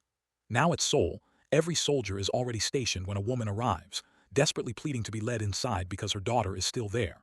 However, the guard refuses while explaining that entry isn't allowed, not just for her, but for anyone. Meanwhile, at the Gurang-dae Command Center of the National Gate Response Committee, the leaders are deep in conversation. They admit there's really nothing they can do at this point. One of them brings up the need to start preparing for life after the wave. During the discussion, Kang Go-yeon raises her hand and questions them while wondering if they're seriously planning to turn their backs on over 1 million people trapped in the wave zone. The committee members clarify that it's not what they mean, but they emphasize the situation. Entering the zone is impossible, so they have no other choice. They explain they're trying to prioritize the survival of the entire country, not just Seoul. So-yeon isn't convinced. She fires back while pointing out that their concern seems more about keeping their own status safe rather than protecting innocent lives. That comment stirs tension. One of the officials pushes back while claiming they all want to rescue Soul, but without any viable method, they're stuck. Still, Seo presses on. She mentions there are probably some guild players still active inside the wave zone who are in contact with the outside. If those players unite, she believes they could reduce harm to the civilians still trapped. The committee questions whether those players would even cooperate in such chaos. In response, Seo Yun presents an offer. She explains that the Zuminari Guild is ready to hand out hero-grade gear to every player who takes down a corrupt factor inside the zone. As extra motivation, the most active player will be rewarded with a legendary grade item. She also shares that she can't just order her guild members to hide and stay safe while doing nothing. According to her, they're willing to do whatever it takes, even if it means saving just one more life. That, she says, should be enough. One of the officials silently reflects on the whole situation, frustrated. The idea that solving a national disaster might come down to throwing money and rewards at it feels like nonsense to him. But for now, it might be their only shot. Deep inside the underground bunker of the 3rd Anti-Monster Brigade's 1st Battalion, the battalion commander approaches Hyunuk while asking if he's holding up all right. Hanwook nods and brings up a point. He's got an idea. He mentions hearing that the terrorist suspect they had in custody has managed to break out. The commander confirms it while calling it a serious issue. At that moment, Hyunuk's thoughts begin racing. He knows the detention area is built using mana stones and layered with barriers meant to restrain players unless they're S-rank, while escaping solo should be impossible. So the only conclusion left is that there's a traitor working from within the military. At the same time, Seoul is falling apart under the monster assault. Criminal players, while including that same terrorist suspect, are running wild across the city. The shelters that were built to protect civilians from monsters have now become even more dangerous with these outlaws on the loose. To make matters worse, even the troops who took the least damage still need a lot of time before they can gear up again for deployment. The commander turns to him and asks what exactly he's suggesting. Hanwook knew this moment was coming. He can tell the commander has been waiting for him to step up and say it, so he proposes a plan that forming a special task force that would focus on keeping civilians safe and tackling the corruption spreading with the wave. The commander is clearly stunned by the idea. He points out that given the circumstances, they'd need to assign a few executives to such a unit. He questions whether those officers would even be willing to follow Hyunuk's lead, but Hyunuk calmly assures him not to stress about that. Then, while turning to the others, he gives quick instructions that prioritize treating the injured, stay alert and watch out for any remaining monsters. Minhai Hole, watching all this unfold, bursts out in disbelief. He thinks it's absurd. A simple soldier giving orders in the military where ranks are strictly followed. Hanwook responds, already having made up his mind, since she left the military once. 2. He plans to fill this unit with regular soldiers only, no officers involved. That's when the battalion commander snaps. He insists that Hanwook must at least take the 2nd platoon leader along, the one he personally trusts the most, even if it's just for advice. Hanwook admits to himself that he couldn't resist feeling a little ambitious either. He then turns to Minhai and brings up his role during the crisis. He recalls how he used a wide-area attack that helped save many citizens. He tells him that if not for that, there's no way he could have pulled off such a wide-range strike by only destroying a few scraps. He even hoped that major guilds would compete for him after seeing his power, but he doesn't seem interested. Just then, Minhai stops him mid-sentence. He asks if he truly meant to bring her on board as an advisor. That, he says, changes everything. At the same time, soldiers are yelling out warnings to the crowd while telling everyone that the flames are now spreading toward the mountains and urging them to evacuate quickly. Soon after, Hanwook reaches Sahai. He brings her a message from the commander that she's been selected to join the special unit. Hearing this, she can't help but sigh internally. With her military service almost done, she wonders why she's still being dragged into all this. Part of her just wants to lay low and stay out of trouble until it's over. When Hanwook contacts her again, she instantly recognizes the voice and thinks that it's that metal-some guy again. He informs her about the new assignment, but she acts like she can't hear him. Still, he simply tells her that his job is done. He's passed along the message. Even as she keeps pretending she didn't hear it, a bad feeling creeps over her. Something tells her that her peaceful last days in the military are about to get completely ruined. Deep down, she really doesn't want to be part of this. After that, Hanwook heads over to Cho Young-jun, who's hiding under a bed. Before Hanwook can even start, Young-jun cuts him off, already refusing to listen. He snaps that whatever it is, he wants no part of it. After everything he's gone through for the Valencian 30 and with his service nearly over, he's done. He doesn't even want to hear a word, but Hanwook calmly explains that it's not just about that. If the battalion commander catches wind of this, things could go sideways fast. Forget ending his service. His entire military career might never wrap up. Those words hit a nerve. Reluctantly, Young-jun crawls out from under the bed, clearly annoyed but curious now. He asks what it is. finally ready to hear him out. On the other side, Lee Won-suk catches a glimpse of his reflection in a puddle and is stunned by what he sees. He can't believe what's happened to him. Just then, some soldiers shout out orders while telling him to search the area and eliminate any surviving monsters without hesitation. But all of a sudden, Wanuk takes off running. Hyunuk calls out after him, confused. He's certain he managed to keep his sanity until the end and was able to save Wanuk, but now he has no clue where he disappeared. That's when a memory comes back to him. A past conversation with Wanuk, where he had claimed he wasn't the type to run away. Now though, Hyunuk realizes maybe he was wrong. Maybe Wanuk is that kind of guy. Still, he can't help but think that he should have had a little more faith in him this time. Soon after, the soldiers are instructed to gather at the training field. They're told once they arrive at the department, there won't be any extra supplies, so they need to bring everything with them. Later, Hyunuk walks up and salutes Seo Yunha. Sensing something's off, he asks if something's wrong. She admits she misunderstood him all along, but before he can respond, she adds that doesn't mean she fully trusts him now. Hyunwook is caught off guard and asks what she's suddenly talking about. She explains she's made the decision to join the special unit so she can keep a close eye on him. He nods, while saying he's looking forward to it. At that moment, he realizes something important, that with her now on board, he has all the dependable people by his side. Back when he first returned to the past, he tried to avoid involving his former teammates or his current squad unless absolutely necessary. But now things are different. Afterward, the battalion commander arrives while standing in front of the gathered soldiers. Everyone salutes him with discipline and respect. He announces that a total of 11 members, along with 3 drivers, are assigned to the special unit. However, he pauses while frowning slightly. He admits he doesn't like the current name of the unit. It sounds too odd. Hyunuk realizes then and there this unit, this mission is his way of protecting everyone. The commander finally declares the new name that they'll call it the Steel Company. And with that, Hyuk reflects as the future he once knew continues to shift little by little. He's come to understand something clearly. Facing these hardships isn't something one person can do alone. To stop the soul wave and change a doomed future, they'll need the strength of everyone together. At last, the commander turns to him and shares their new assignment to rescue lives and carry out mobile strikes inside the soul wave. With that, every soldier of the Steel Company reports in, geared up and ready to fight. As the intense battle rages on, Hyunuk stands firmly in front of the monstrous creature, his voice rising in a fierce scream. Suddenly, he channels his power while flying into the air with his sword drawn, ready to strike. In one swift move, he drives the blade deep into the monster, which lets out a deafening roar. At that moment, he mocks the creature while mentioning that its sneak attack on the back of his head during his workout had been far too obvious. He throws out insults while calling it naive and dumb, which only fuels the monster's rage. Without delay, the monster prepares to launch an attack. Hyunuk quickly reacts by swinging his sword and shouting to unlock his power. Instantly, the monster opens its mouth wide. As Hyunwook rushes toward it to strike again, his sword lags behind, and he ends up flying straight into its open jaws. The beast snaps its mouth shut while swallowing him whole. Inside the dark, damp interior, Hyunwook begins to sink. However, he grumbles about the monster's foolishness while pointing out how predictable it had been. He feels thankful for being swallowed, because now he has the chance to end things swiftly. Since he already used strengthening body transformation to block the digestive acid, he prepares his final move. Without hesitation, he releases an explosive attack while yelling, "Smash Bomb!" A powerful blast erupts inside the monster's body. In the aftermath, monster's gut explodes in every direction.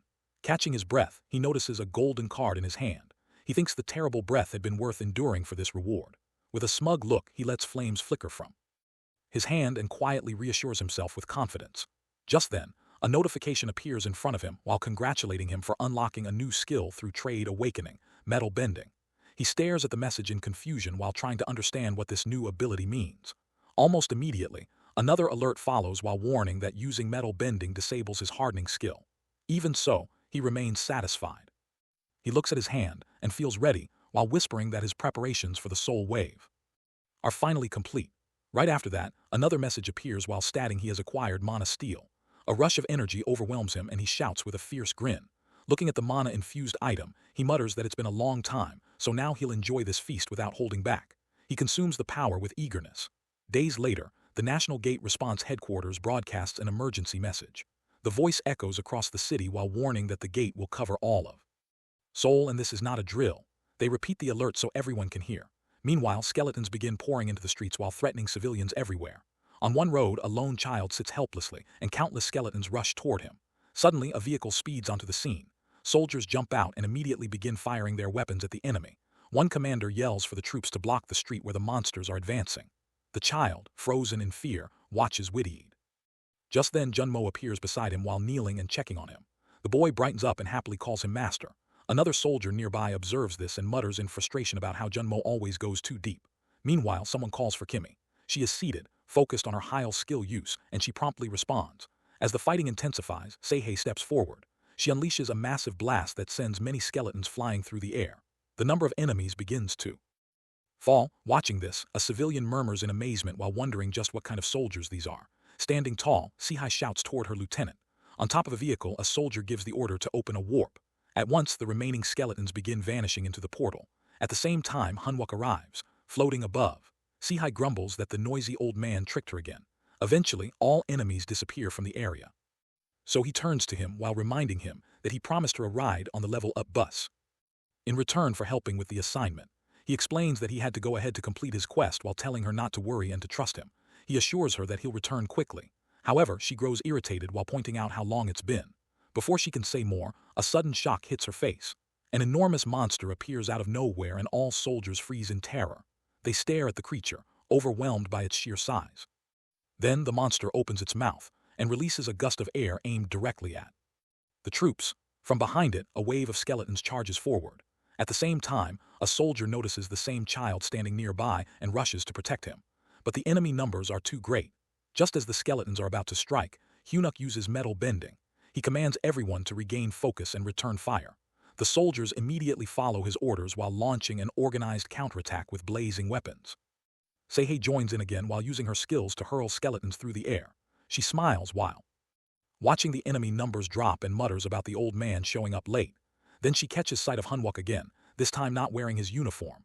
She blinks in disbelief and the rest of the squad stares too, confused by his appearance. One after another, they begin to question him. However, Hanuk ignores the shock and barks orders to the steel company to maintain their positions. His tone grows sharper as he warns them not to ask questions, unless they want to be killed before the monsters can even reach them. Meanwhile, the frightened child remains on the ground while shaking. Hanwok continues to use his steel abilities to attack the enemy. Eventually, every skeleton and monster lies defeated. He gets dressed again. One soldier jokingly comments that someone must like seeing him naked. Hunuk, caught off guard, turns in confusion. Seihei stands beside him and questions why he looked the way he did while reminding him he promised to finish the quest solo. She teases him while claiming there wasn't much worth. Seeing, Hanwok snaps back while asking if she really meant that. She calmly replies, "It looked cold, that's all." Soon after, another soldier approaches, shouting Hanuk Unk's name. He glances back. The soldier questions what happened to his uniform while wondering why he changed. Hanwok quietly explains he had to abandon it because of the child. The soldier calls his name again, but Hanuk turns his attention to the crowd. He raises his voice while calling out to the hiding citizens to come forward. Slowly, they emerge with their hands raised, asking him not to misunderstand. They explained they couldn't enter the shelter and were looking for another place to hide. Hearing this, Hanwok appears stunned and quietly repeats their words. At that moment, the child spots his father and rushes into his arms. The man thanks the soldiers with emotion while saying that, although everything seemed hopeless while meeting people like them, gives him relief. The other soldiers look on speechless. Then Hunuk speaks up with a strange tone while asking if it really feels like a relief. The man looks confused and asks what he means. Before he can say more, steel objects fly toward the crowd. Alarmed, the man begs him to stop. However, Hunuk shouts smash while unleashing a violent force that sends the people flying. The child watches in horror as his father is caught in the blast. Instantly, soldiers begin shouting. One demands to know if Hunuk has lost his mind. Another calls his name while pleading for an explanation. Yet Hanwok rushes forward, pulls the child aside, and murmurs bitterly that he truly despises betrayal. While the child sobs uncontrollably, he warns everyone that it would be better not to test him again unless they want to face the same fate. However, one of the nearby soldiers quickly notices and shouts out to stop him while demanding he put the kid down. Immediately, he orders all forces to take aim at Hunuk. In response, every soldier points their weapons toward him, filled with confusion and fear as several civilians already lie lifeless on the ground due to Hanwok Unk's earlier attack. Meanwhile, another soldier steps forward. He calls Hanwok insane and questions how a soldier could ever do something so horrifying, killing civilians. Urgently, he shouts again while telling him to release the child. Despite the pressure, Hanwok remains firm. Then calmly but firmly, he explains that the people lying there are not ordinary civilians. According to him, they are players in disguise and hiding dangerous weapons from another world. At first, the others hesitate, unsure whether to believe him. But suddenly, more disguised individuals appear and start yelling that Hunuk is right. They cry out in desperation while explaining how they were kidnapped and how their companions had been murdered.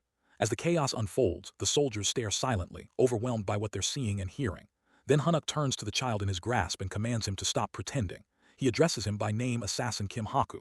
Right away, the child's expression shifts. His glowing eyes give away his hidden identity.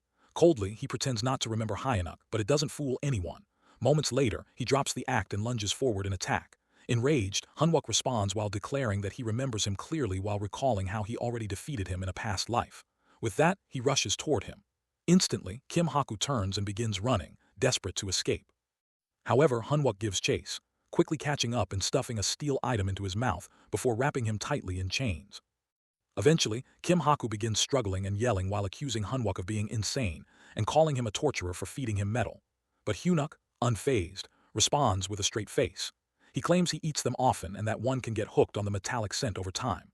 Hearing this, Kim Haku becomes even more disturbed while questioning why anyone would eat such things. Then without hesitation, Hunwook grabs his jaw again and shouts another command while pushing a second steel ball into his mouth. He demands the truth. Realizing that Hunuk will not stop until he confesses, Kim Hakyu finally breaks. He starts speaking quickly while naming Gong Tai as the true mastermind.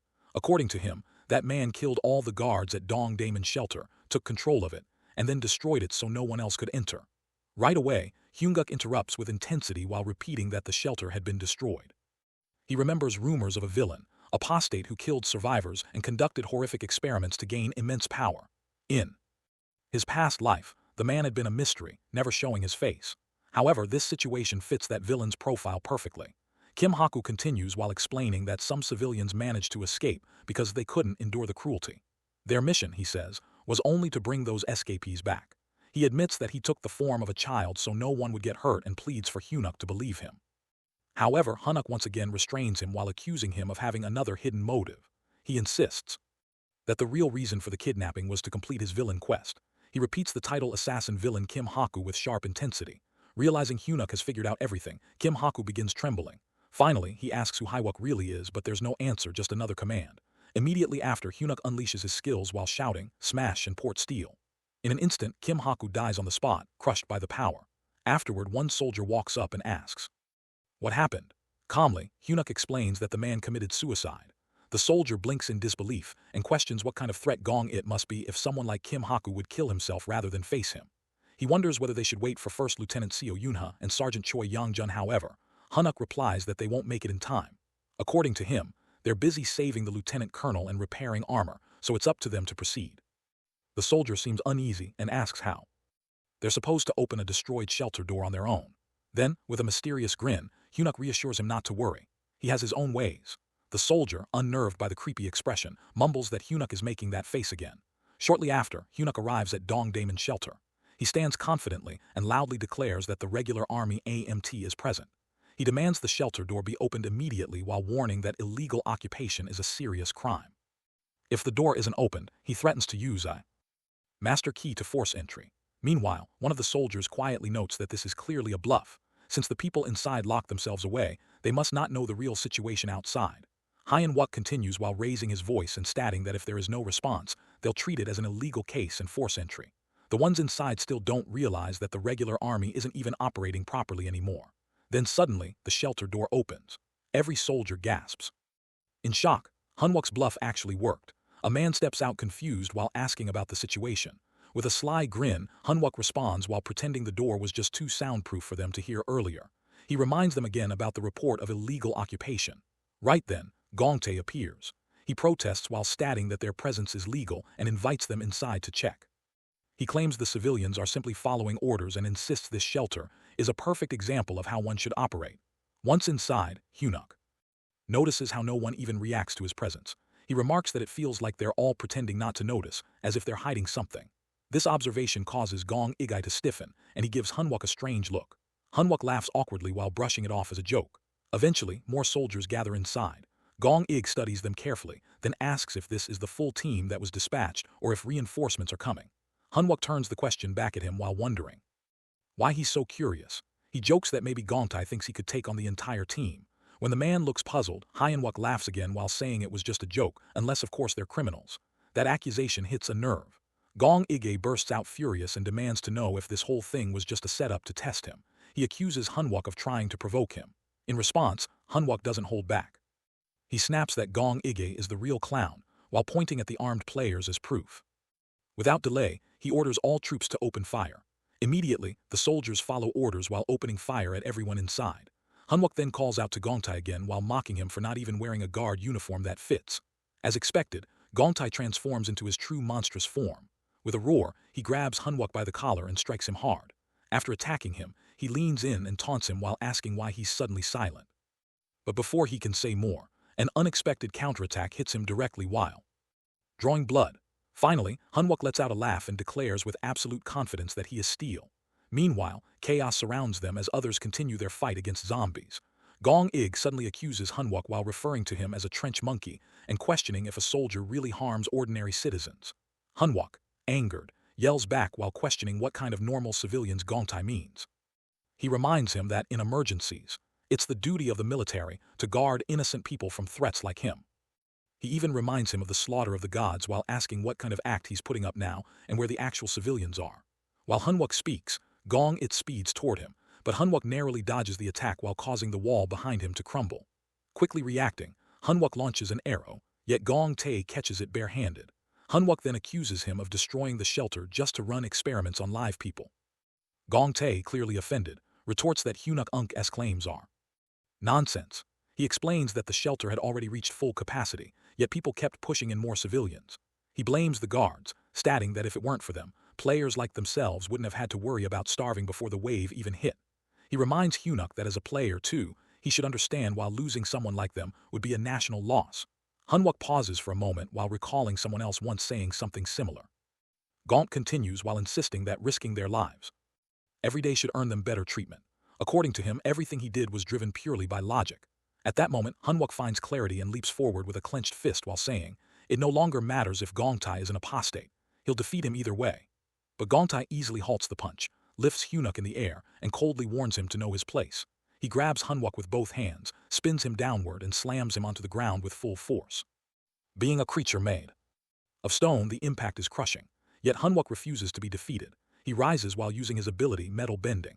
His hand transforms into solid metal as he punches Gongtai, activating a second skill, hardness. He continues striking Gong Ai's face repeatedly. The stone mask finally cracks and blood begins to spill. Gong Tae, now overwhelmed, pleads for him to stop. As Hanwok halts, he notices people approaching, weak, frail, and clearly suffering from long-term hunger. A woman holding a child pleads with him for help while insisting they obeyed everything they were told and saw nothing. This sight deeply shocks Hanwok. He silently reflects on Gong Iga and questions whether the man was truly an apostate. Could it really have all been about food shortages? If so, why was he abducting people? Suddenly, he spots Gongtai, now returned to his human form while holding a person by the neck as a hostage. With a trembling voice, Gongtai demands to know what more is expected of him. He claims that all he wants is to survive and asks if that is truly wrong. His expression turns twisted with desperation. Hanwok, now fully convinced of Gongtai's intentions, realizes he is not the apostate. As Gongtai mutters again about doing everything he was told and starts to say the word apostate, his head explodes on its own. Blood splatters as his body collapses while terrifying those nearby. Fuming with anger, Hanwok mutters to himself that the real apostate is still hiding somewhere here. Later, Juno arrives and reports to him with a pale face. He informs that out of the 32 players involved in the unlawful seizure of the shelter, 21 were killed while the remaining 11 were taken into custody. Noticing Juno's trembling, Hanwok asks him what's wrong. Juno admits in a shaken voice that no matter what they did while killing people, even criminals, is still difficult. Trying to calm him, Hanwok gently taps his shoulder and reminds him that it never truly gets easier. Still, in times of disaster, if they don't act, they won't be able to protect the innocent. He urges Junmo to remain strong as it's their responsibility as soldiers. Together they head to where a group of civilians has gathered. One man demands to speak to whoever is in charge. When Hanwok asks who it is, Junmo answers that he is Park Jailong, a member of parliament. Another man standing beside him introduces himself as Lee Hong from the Merchants Association. He insists on talking about the ration distribution first. The two quickly begin arguing. Park Jiling claims that as a parliamentarian, Hanwok should listen to him. Lee Hungle counters by pointing out that Park stayed silent during the shelter's illegal occupation and questions why he's suddenly acting important now. Meanwhile, Juno notices an old man assisting a civilian nearby. He politely offers to help, but the elder insists on doing it himself. He believes that since the soldiers already saved his life, he must repay the kindness. With fear in his eyes, the old man warns that something dangerous is approaching. He tells Junmo he couldn't speak earlier due to Gongtai, but now he can hear a beast-like breathing getting closer. He pleads for it to be checked quickly before harm is done. Worried, Junmo wonders if something may have snuck into the shelter. Elsewhere, the civilians' argument continues, each pushing to become the new shelter representative. Park insists that his position gives him that right, but Lee questions his motives while saying his silence during the crisis speaks volumes. As Hunwook watches, he begins to suspect the apostate may be using the fear Gongtai caused to quietly seize power. With Gongtai, the puppet now dead, the easiest way for the enemy to gain control would be through becoming the shelter's representative. He questions whether it's one of the two arguing men or perhaps someone else silently manipulating events from the shadows. Growing frustrated, he wonders to himself where the real apostate is hiding. Meanwhile, the old man who was helping earlier walks into a room filled with the injured in custody. What he finds shocks him, a vampire feeding on the wounded. With rage in his eyes, the old man rushes forward and punches her while yelling at her not to touch what belongs to him. Carol sits impatiently while craving blood. She tells the old man she doesn't want anything impure. Only clean blood will do. In return, he scoffs, calling her foolish, and explains that drinking clean blood would be like trying to quench thirst with sea water. Annoyed, she snaps at him while asking why he dragged those soldiers into the first wave of erosion in the first place. The old man shrugs off her anger while replying that once erosion fully sets in, there's nothing those soldiers could have done anyway, rather than stepping in himself. He simply chose to dig their graves, but Carol doesn't hold back. She fires back at him while saying the failure wasn't just bad luck, it was because of him. According to her, the real reason they lost was because those soldiers were different. She dismisses his excuses while insisting the fault lies with his own uselessness. However, the old man, instead of arguing more, calmly pulls out a potion he's made. With a smug tone, he tells her that now everyone's lives rest in his hands. Meanwhile, in another part of the shelter, Hangul sits down for a bite. Suddenly, Park Jailong shows up with a few others. One of them confronts Hangul while questioning why he handed out supplies without proper checks. Park Jailong assumes Hangul just acted out of personal hunger, but Hangul, unable to hold back, raises his voice. He gestures toward the hungry kids around them and demands to know how anyone could ignore their suffering. Moved by their pain, he had rushed to hand out the rations before they were fully accounted for. While choosing compassion over caution, Hangul accuses Park Jailong of trying to manipulate them using the food supply as an excuse just like Gongtai once did. In response, Park questions him back while asking what he really thinks a member of parliament is. He warns Hangul not to throw around baseless claims like that. Again, now his words are more composed and he's clearly trying to reinforce his authority. Honestly, it wouldn't be strange if someone began to suspect either of them of being an apostate. Meanwhile, near the spot where the rations are being handed out, Park Junmo quietly asks Hunuk if they could also get something to eat. But Hunuk turns him down. He explains that someone is hiding behind Gong Ig, and if that person decides to use poison, things could spiral fast. Their entire defense would collapse if something happened to them. He calmly asks if Juno would really be okay with risking that. Just then, the old man shows up holding a tray full of food. He casually offers them a warm meal while pointing out the rice is fresh and the meat tastes great. But Hunwook stays firm. He mentions how important supplies are during emergencies and insists they shouldn't be touching food meant for evacuees. He also reminds him they've already received military rations, so there's no need to worry. The old man doesn't take that well and gets visibly annoyed. Suddenly, Hunwook gets a call and tells the person on the other end to hold on. He'll head down there himself. Watching him walk away, the old man sighs in frustration while wondering if Hunwook is just a soldier through and through. He seems irritated by his strict nature. Soon after, he turns to Park Junmo and asks about the task he mentioned yesterday. Junmo reassures him they're still looking into it and that there's no need to be concerned. That finally brings a bit of relief to the old man as he lets out a quiet breath. As Hunwook moves downstairs with Junmo, Park comments that the plants around them aren't the kind you'd normally see on Earth. Even the air feels warmer. From the looks of it, this place seems connected to the erosion wave itself. Hunwook nods in agreement. He quietly adds that if they can't stop it here, then Seoul might face the same fate as California during the first wave, Shanghai during the second, and Berlin during the third, falling straight into the hands of the monsters. At that moment, Park Junmo tells Hunwook that for now, he should head back up with the rest of the platoon while he and Sergeant Seihei stay behind to keep watch. Of all possible spots, it just had to be this cramped tunnel. What terrible luck. Meanwhile, on the other side, the old man's granddaughter gently asks for more water. He hands it to her without hesitation and she thanks him with a soft smile. As he watches her, he can't stop thinking about Hunwook. In his mind, he mutters that the guy really is cursed while thinking that strict military discipline will stop this. This place is on a whole different level compared to an ordinary gate. Back at the front lines, Hunwook and Seo Yunha are standing together near the strange rift. Yuna turns toward him a bit anxious and wonders aloud if the two of them can really take this on. If this is one of the actual causes of erosion, It has to be far beyond what regular gates bring. Hyunuk calmly agrees that it's definitely not the same. When it comes to a boss-level threat while facing a cause of erosion, usually demands a full team of S-rankers. Still, she questions him while asking if this isn't basically a suicide mission. But Hyunuk replies with confidence they can stop it.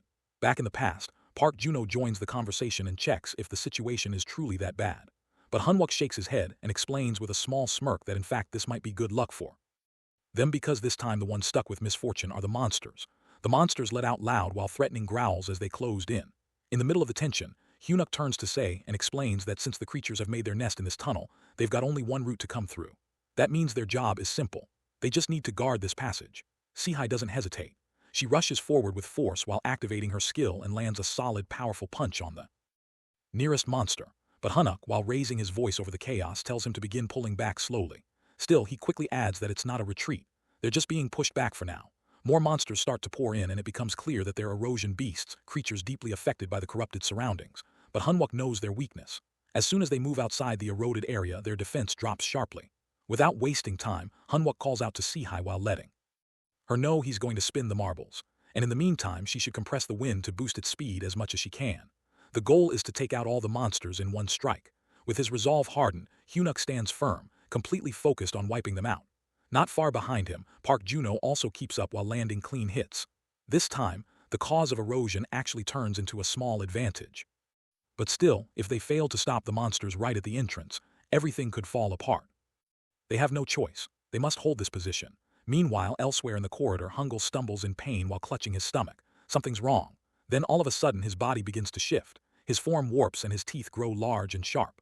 A monstrous growl escapes from him as his transformation begins. But before he loses himself completely, the old man appears and strikes him down without hesitation. Moments later, the old man receives a system notification. The beastification experiment is now marked complete, and as a result, he's acquired a rare item, Devil's Cultivation. A grin spreads across his face. The test is a complete success. Now it's time for the next step. While reshaping the battlefield and putting the whole of Seoul under his control, the boss monster shows up on the city's surface while tearing everything apart. Suddenly, a monster rises from beneath. Even the soldiers stand stunned, unable to react right away. For just a brief moment, the creature, the same one Hyunwook remembers from his past life as the cause of erosion, appears massive beyond belief. Its size is enough to trigger earthquake warnings, and its huge body easily rises from the ground to the surface. Meanwhile, Hyunwook calls out to Sehai while urging her to compress her wind again and knowing what's coming next. Soon, the appearance of the boss monster Doka Doodle is officially confirmed. The creature lets out a loud growl that shakes the air. As Hyunwook moves closer, he suddenly feels the pressure. It's nothing like seeing it from afar. Just the roar is enough to make his whole body freeze. Everyone around is in shock while struggling to grasp the situation. Seo Yunha turns to Hyunwook and questions whether the two of them can really take it down, especially when it usually takes an S-rank party, but he responds with confidence. Based on what he knows, the monster is currently using its full power just on the surface, which keeps them safely out of range for now. This first cause of erosion, he believes, is a rare opportunity granted by fate.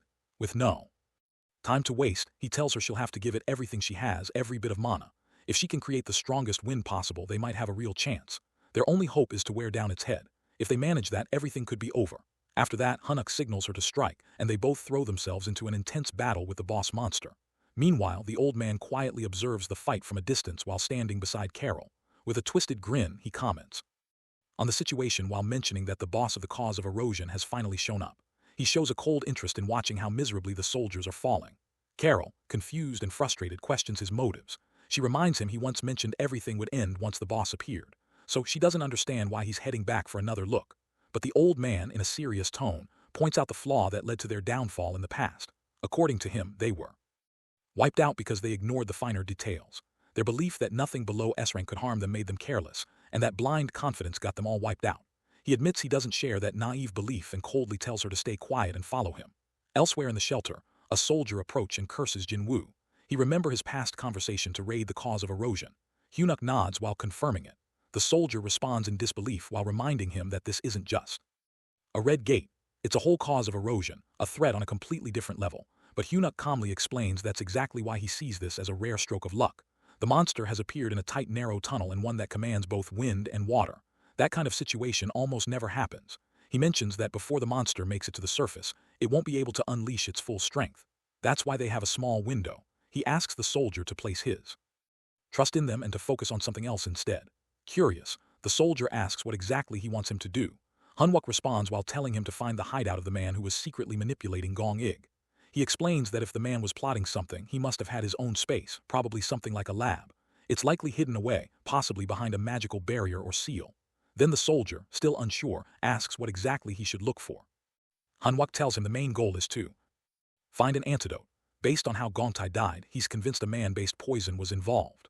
When the soldier hears that, he starts to panic while asking if they've been poisoned too. But Hun quickly urges him to keep his voice down. If anyone overhears, not only their entire platoon but also the civilians could end up in danger. He reassures him that he and Kim will handle the cause of erosion, even if it means giving up their lives. But without the antidote, no one will make it out alive. That makes the soldier the key player in this operation. Everything depends on him finding it. The soldier, although willing to take the lead, complains about how he's supposed to find anything useful in such a massive shelter. While that's happening, Seo Yunha and Hanwok are fully engaged in combat with the boss monster. But soon they both notice something troubling. Their attacks are barely leaving a mark. The monster doesn't even flinch under their blows. Still, Hanwok charges again with his spear while trying to land another hit. At the same time, the monster fights back, aiming to kill. But Hunuk skillfully dodges every strike. Despite the danger, he keeps his focus while thinking to himself that they must bring this creature down no matter what before Northern Seoul turns into a completely eroded, unlivable zone. Seo Anha, clearly worried, asks how they're supposed to manage that. In response, Hunuk shares his plan that he's going to dive straight into the boss monsters. Mouth, shocked, she questions his sanity, saying she has no idea what he's trying to pull. She warns him that even if he defeats the monster, a single wrong move means he won't make it back alive. Hanwok already understands the risk. But before the creature's head returns to the other realm, he plans to finish it with a single powerful blow, one strike and one kill. He asks her to use the spirits to keep the monster's head still. Then while preparing for the attack, he activates hardening on his body. Up to this point, there hasn't been a moment where Hanuk hasn't risked his life. Without hesitation, he keeps launching fierce attacks while pushing to bring the monster down. At the same time, Seo Yunha uses her abilities to hold off its strikes. But gradually the pressure builds, and she begins to feel her strength fading. Suddenly, overwhelmed, she yells out to Hanwok. Frustrated that this wasn't supposed to happen, she wonders how things went off track so badly. Right then, the old man appears behind her and points out that only one person has returned alive, and it's Carol. Surprised, she turns to him and demands to know who he is. But he casually brushes it off while reminding her that if she doesn't work, she doesn't get to eat. Carol, not having it, snaps back while telling him not to act like he's above her, especially after forcing her to drink that foul blood. She mentions that she hasn't seen that girl before and notices the earlier soldiers seem to be gone, which she thinks is actually a good thing. The old man then comments while nodding that they turned out to be tougher than he expected. Considering that Dakaya Doodle had to fight while only managing to squeeze its head through the gate, he figures even the monster had its own difficulties. Right after that, Hunuk unleashes a massive final strike toward the boss monster. A system notification soon confirms it that they've defeated the monster Doodle. Blood splatters everywhere while painting the battlefield in red. Then in a sudden moment of realization, Seo Yunha notices something odd. Hunuk is once again standing there completely unclothed, which catches her completely off guard. Around the same time, Carol also spots him and quickly realizes he's present too. The mood shifts instantly as the old man's face twists in rage, unable to believe what just happened. Then Hyen Wuk, while standing firm and staring directly at him, finally gets to speak the words he's waited for. He's glad to finally see the face of the villainous apostate. At that moment, his system congratulates him for defeating Dodal. Meanwhile, Junmo and his squad, who were observing from a distance, express their shock. They hadn't truly believed Hunuk could defeat the boss alone. A fellow soldier remarks that he would honestly believe it if Sergeant Hanwuk was ranked S. However, he adds with concern that if everything Hanwuk said turns out to be true, this place could soon turn into chaos. The fear spreads among the citizens. Sensing the danger, Juno calls out a warning not to lower their guard. Then, Kimihi notices something odd, that Hunuk is naked again. Shocked, she starts to comment, but he quickly interrupts her while stating that now isn't the time to worry about such minor things. She responds irritated while pointing out that him ending up naked constantly is not a small matter. Still, Hywuk, while burning with energy, says it's nothing compared to what they're about to face. Carol tries to flee, but the old man beside her stops her and demands to know what she's doing. Clearly, Carol betrays him as she exclaims that she wants no part in this madness anymore, but Hanwuk catches up to them in a flash while attacking the old man. Though the old man blocks the strike, he urges Sei to take care of Carol. He mentions that she might be the one who escaped from the military, and if the reports are accurate, Sei's compatibility with her might. Before he finishes his sentence, the old man attacks him, who is another vampire. As he turns around, he's struck hard and slammed to the ground. However, he feels nothing. Smirking, he challenges the old man while asking if that was the best he had. The old man, now surprised, realizes that Hunuk has turned his entire body into steel. Smiling wickedly, he says that it's time to test how long Hunuk can endure. Elsewhere, Sei finally catches up to the fleeing vampire girl. She demands to know what she meant by compatibility, furious that she disappeared mid-sentence. See, he lashes out while saying that if she's going to say something cryptic and run off, she shouldn't speak at all. She warns that she's in no mood and demands they end this quickly. The vampire responds coldly that she has no plan to stick around with any of them. She just wants to wrap this up. Meanwhile, Junmo discovers the hidden lab where the vampires and monsters have been contaminating the water. Standing near the old water reservoir, he realizes that it has been turned into a lab. Examining the pipes, he curses under his breath while wondering how long they've been adding poison into the water. He suspects that countless civilians may already be affected. Frantic, he begins searching for an antidote while thinking that the mastermind must have kept some for his own use. Then, something clicks in his mind. Only the corpses inside the test tubes had been untouched. His eyes widen. He glances at the water tank, dread creeping over him and unable to guess his next course of action after realizing the reality of the situation. Back on the battlefield, Hunuk manages to break free and launch a ranged attack at the old man. The old man dodges it easily while mocking Hunuk with laughter. He questions whether Hunuk is stalling for something while noticing his hesitation. Hunuk, short of breath, pretends to be worn out. The old man sneers while assuming that Hunuk isn't as sharp as he thought, but Hunuk recalls something from his past life. That apostate had always been cautious, rarely entering battles himself. So why now? There must be a reason he's fighting so recklessly. Perhaps Hunuk thinks he's just trying to buy time. The old man then admits while attacking that once all the refugees fall under his control, no amount of planning will matter. In response, Hunuk charges at him with a spear while shouting for him to give up. Back where the civilians are gathered, the situation worsens. Some of them begin mutating into monsters. Soldiers scramble to contain the chaos. Juno commands his troops to fire, urging them to keep a safe distance between infected and uninfected people. The fight intensifies as transformed civilians attack others. Suddenly, Junmo and other arrive from the lab as he orders his squad to keep their distance from the monsters while protecting the civilians. When one of the monsters is about to attack the woman and her kid, he quickly sprays it over the infected, and slowly they begin turning back into humans. Relieved, he murmurs that Hyun Wayok's prediction was right.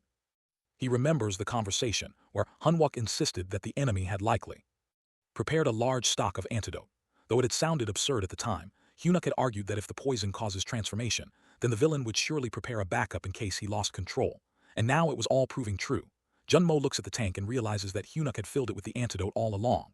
Back in the battle, the old man stares at a system screen in shock. Turning to Hunuk, he erupts in rage while realizing his grand scheme has been ruined. Meanwhile, Hunwook grins to see the same screen. Enraged, the old man transforms into a massive feral wolf and slams Hunwook to the ground again. He promises to torment him until he begs for death while claiming he'll sever his head and display it. In that moment, Hunwook calls his cloud sword, still lying far away. Using magic, it flies into his hand at lightning speed. The weapon strikes, though the old man deflects it. Furious, the old man snarls and swears to destroy not just Hunwook, but all his comrades, while promising to gut them and stuff their bodies like hunting trophies. But Hunuk mocks him while calling him a Dr. Moot, while saying that all his clever tricks and strategies have crumbled. With sharp defiance, he growls that he'll reduce him to nothing but a barking beast. As Kim Sahai is engaged in battle with Carol, it becomes clear that Carol holds the upper hand. She moves far too swiftly for Sei to counter properly. Both of them continue exchanging blows, and during one of her attacks, Carol questions what part of Sei even makes her a worthy opponent given her sluggishness. Just as Carol is about to land a finishing strike, Hunuk Unk's Cloudblade erupts and pushes her away. The blast originates from the clash between Hunuk and the old man nearby. Startled, Carol stops, disbelief flashing in her eyes. She murmurs to herself in shock and hurries off to investigate. Sihei, while watching her retreat, shouts after her in frustration while questioning where she's going and urging her to return. Meanwhile, Hunuk now stands tall with his weapon in hand. He hurls a mocking remark toward the old man. However, he soon bursts into sinister laughter and responds with scorn while claiming he can see through Hunuk Unk's attempts and won't be tricked by such lowly mind games. For a moment, Hunuk doesn't understand the old man's words. Next moment, without wasting another second, Hunuk becomes intensely focused and charges at the old man. Within a blink, he appears behind him. Too fast for the enemy to even register. Striking from behind, he accuses the old man of being mentally fragile. He activates his technique. Dark Hand of the Cloudmaster fall while unleashing it with all his strength, which finally injures the old man. He closes in once more, declaring the fight's conclusion while leaving the old man in terror. Yet suddenly Hunwick's body weakens. His system warns him that he can't sustain the force of the power Dark Hand of the Cloudmaster. He angrily shouts while blaming his Weapon for being insatiable despite all the power he's fed into it. He wonders aloud how Sergeant Cho Yang-jun ever managed such a wild beast of a weapon. Seeing his condition, the old man grows gleeful and mocks him while asking if he brought out a weapon beyond his limits just for show. Meanwhile, the Moonlight Song also activates while the old man taunts him further while calling him a worthless trench monkey and claiming it's the end for him. Suddenly, Hunuk's surroundings twist. A grim world unfolds. Before him, one filled with shadows, blood, and lightning, and the moon turns red. Fear creeps in as he questions if it's merely an illusion. But every sense, the scent of blood, the cold in the air, feels disturbingly real. It's not just visual, it's a complete horrifying experience. The old man now has control over Hunuk's mind. He grins darkly and boasts that his illusory technique directly manipulates the brain while making it impossible to separate reality from fantasy. Like a mind suspended in a false world, he promises Hunwook will perish. Trapped in this despair, Hunwook, while trembling, feels consumed by the illusion. The old man confidently assures him that no one can escape such a flawless mental prison, but unexpectedly, Hunwook's strength returns. He questions the technique with a smirk and breaks through the illusion entirely. The old man looks at him in disbelief. Shaken and furious, the old man demands to know how his perfect domain could be undone. His pride crumbles as he rants about his so-called genius and meticulous plans. Unable to accept defeat, but Hunwook counters while dismissing those words as nothing but the coward's shield.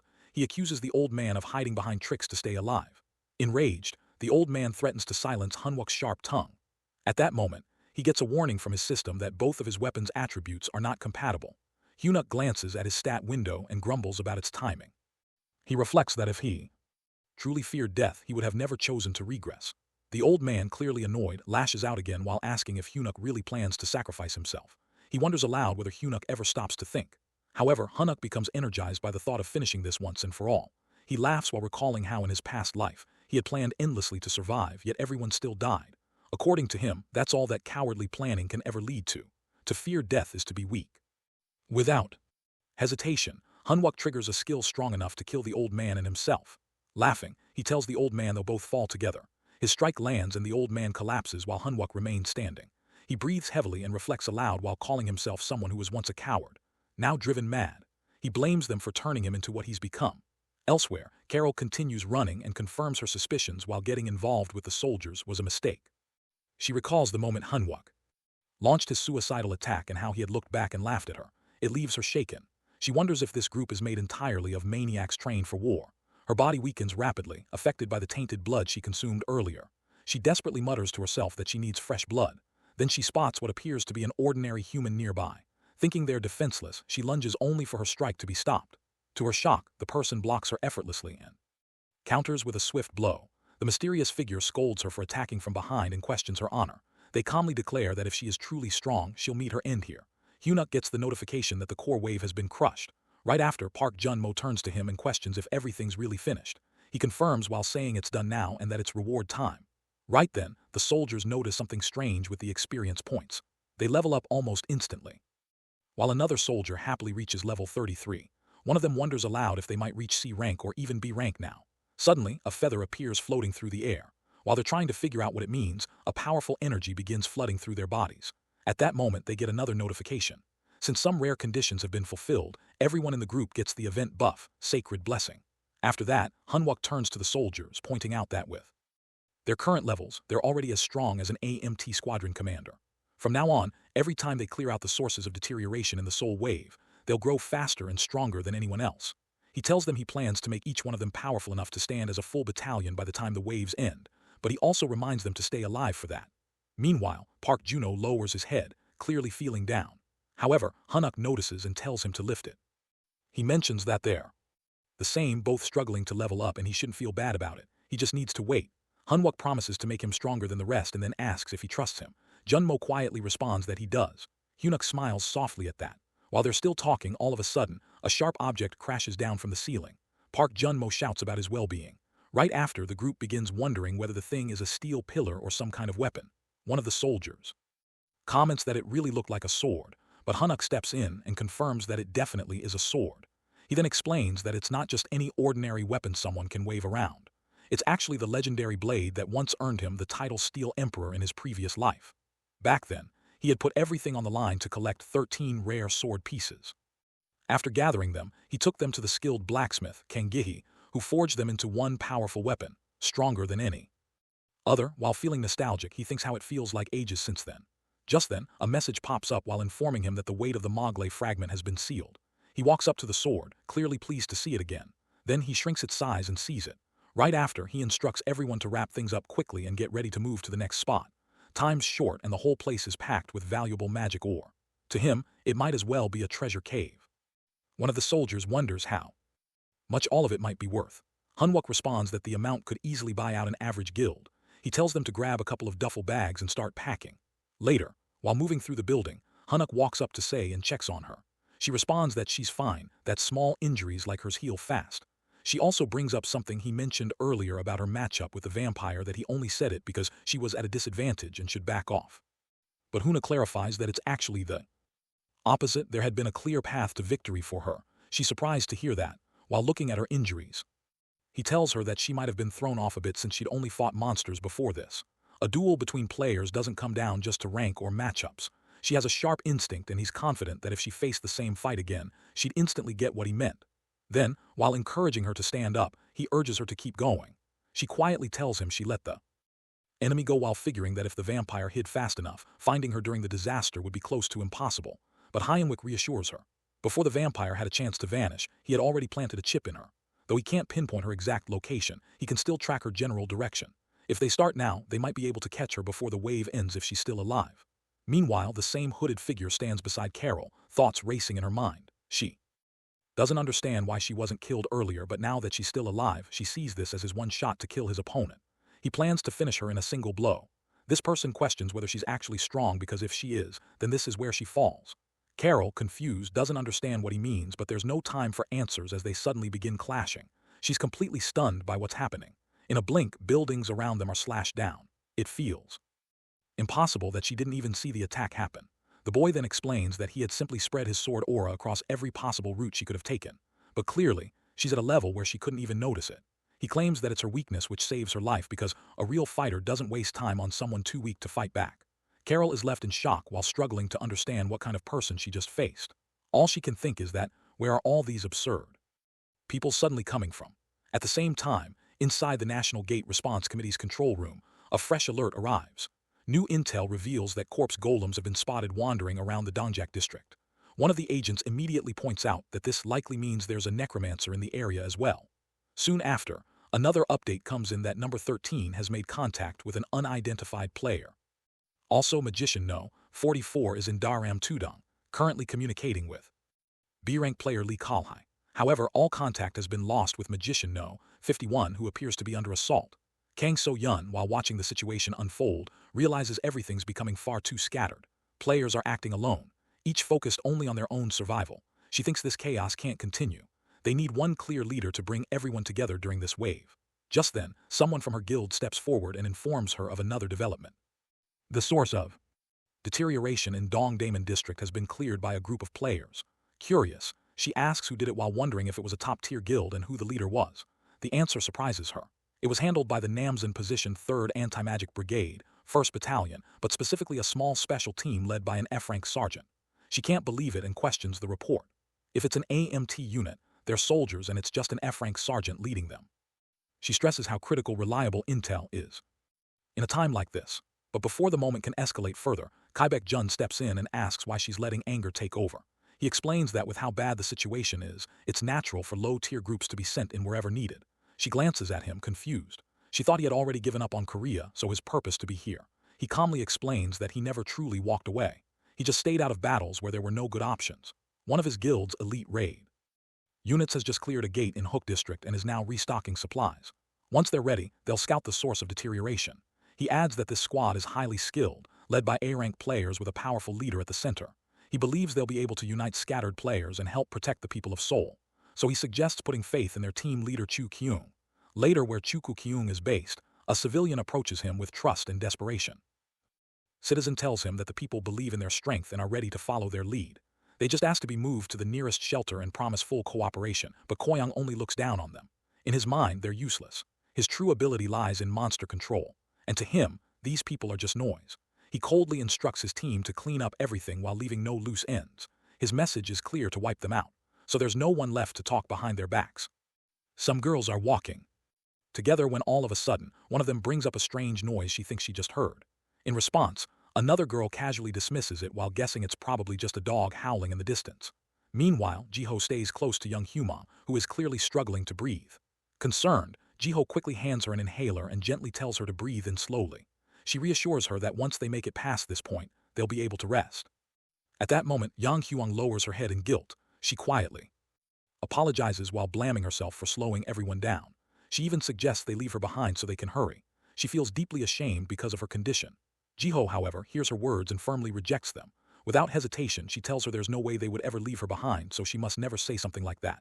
Her warmth and conviction bring a small smile to young Huang Unk's face, and she thanks her sincerely.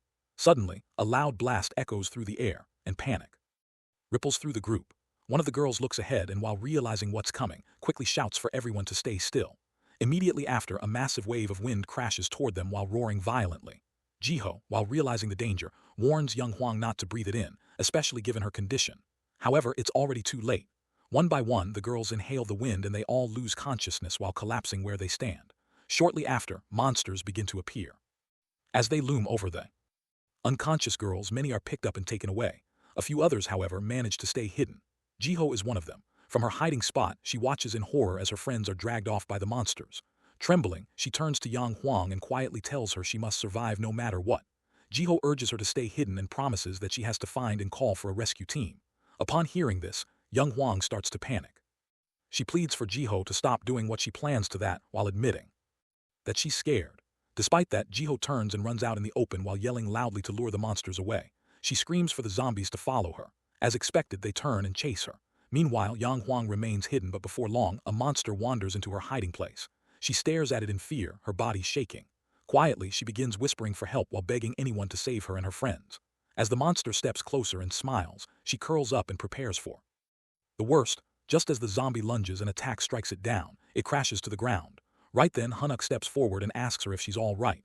She blinks up at him in shock, still unsure if she's awake. For a moment, she wonders if he's an angel. He repeats his question as he approaches, but she collapses again without warning. Hunwook frowns in confusion, unable to figure out what's happening. Just then, another soldier shows up and teasingly asks what kind of face Hunwook made this time. Hunuk protests while insisting he didn't do anything. The other soldier, however, accuses him of scaring the girl with his expressions. Hunuk continues defending himself while claiming it's unfair since he had no idea what went wrong. Meanwhile, the number of zombies starts withering. The horde grows larger and more aggressive. Elsewhere, Jiho finds herself in front of a soldier who urges her to run away. He insists she can't take someone with asthma into danger. Jiho firmly replies that she's not going to leave Yang Huang behind. The man grows angry and yells that if she gets caught, she won't be able to help anyone. Just then, Yang Huang appears. Jiho rushes toward her and asks if she's okay. She tells her they just need to run a little more while encouraging her not to give up. Eventually, they manage to escape that area. Jiho looks at Yang Huang and smiles while saying she knew she could do it. They remember the time when Jiho turned serious and repeats that Yang Huang must stay hidden and call for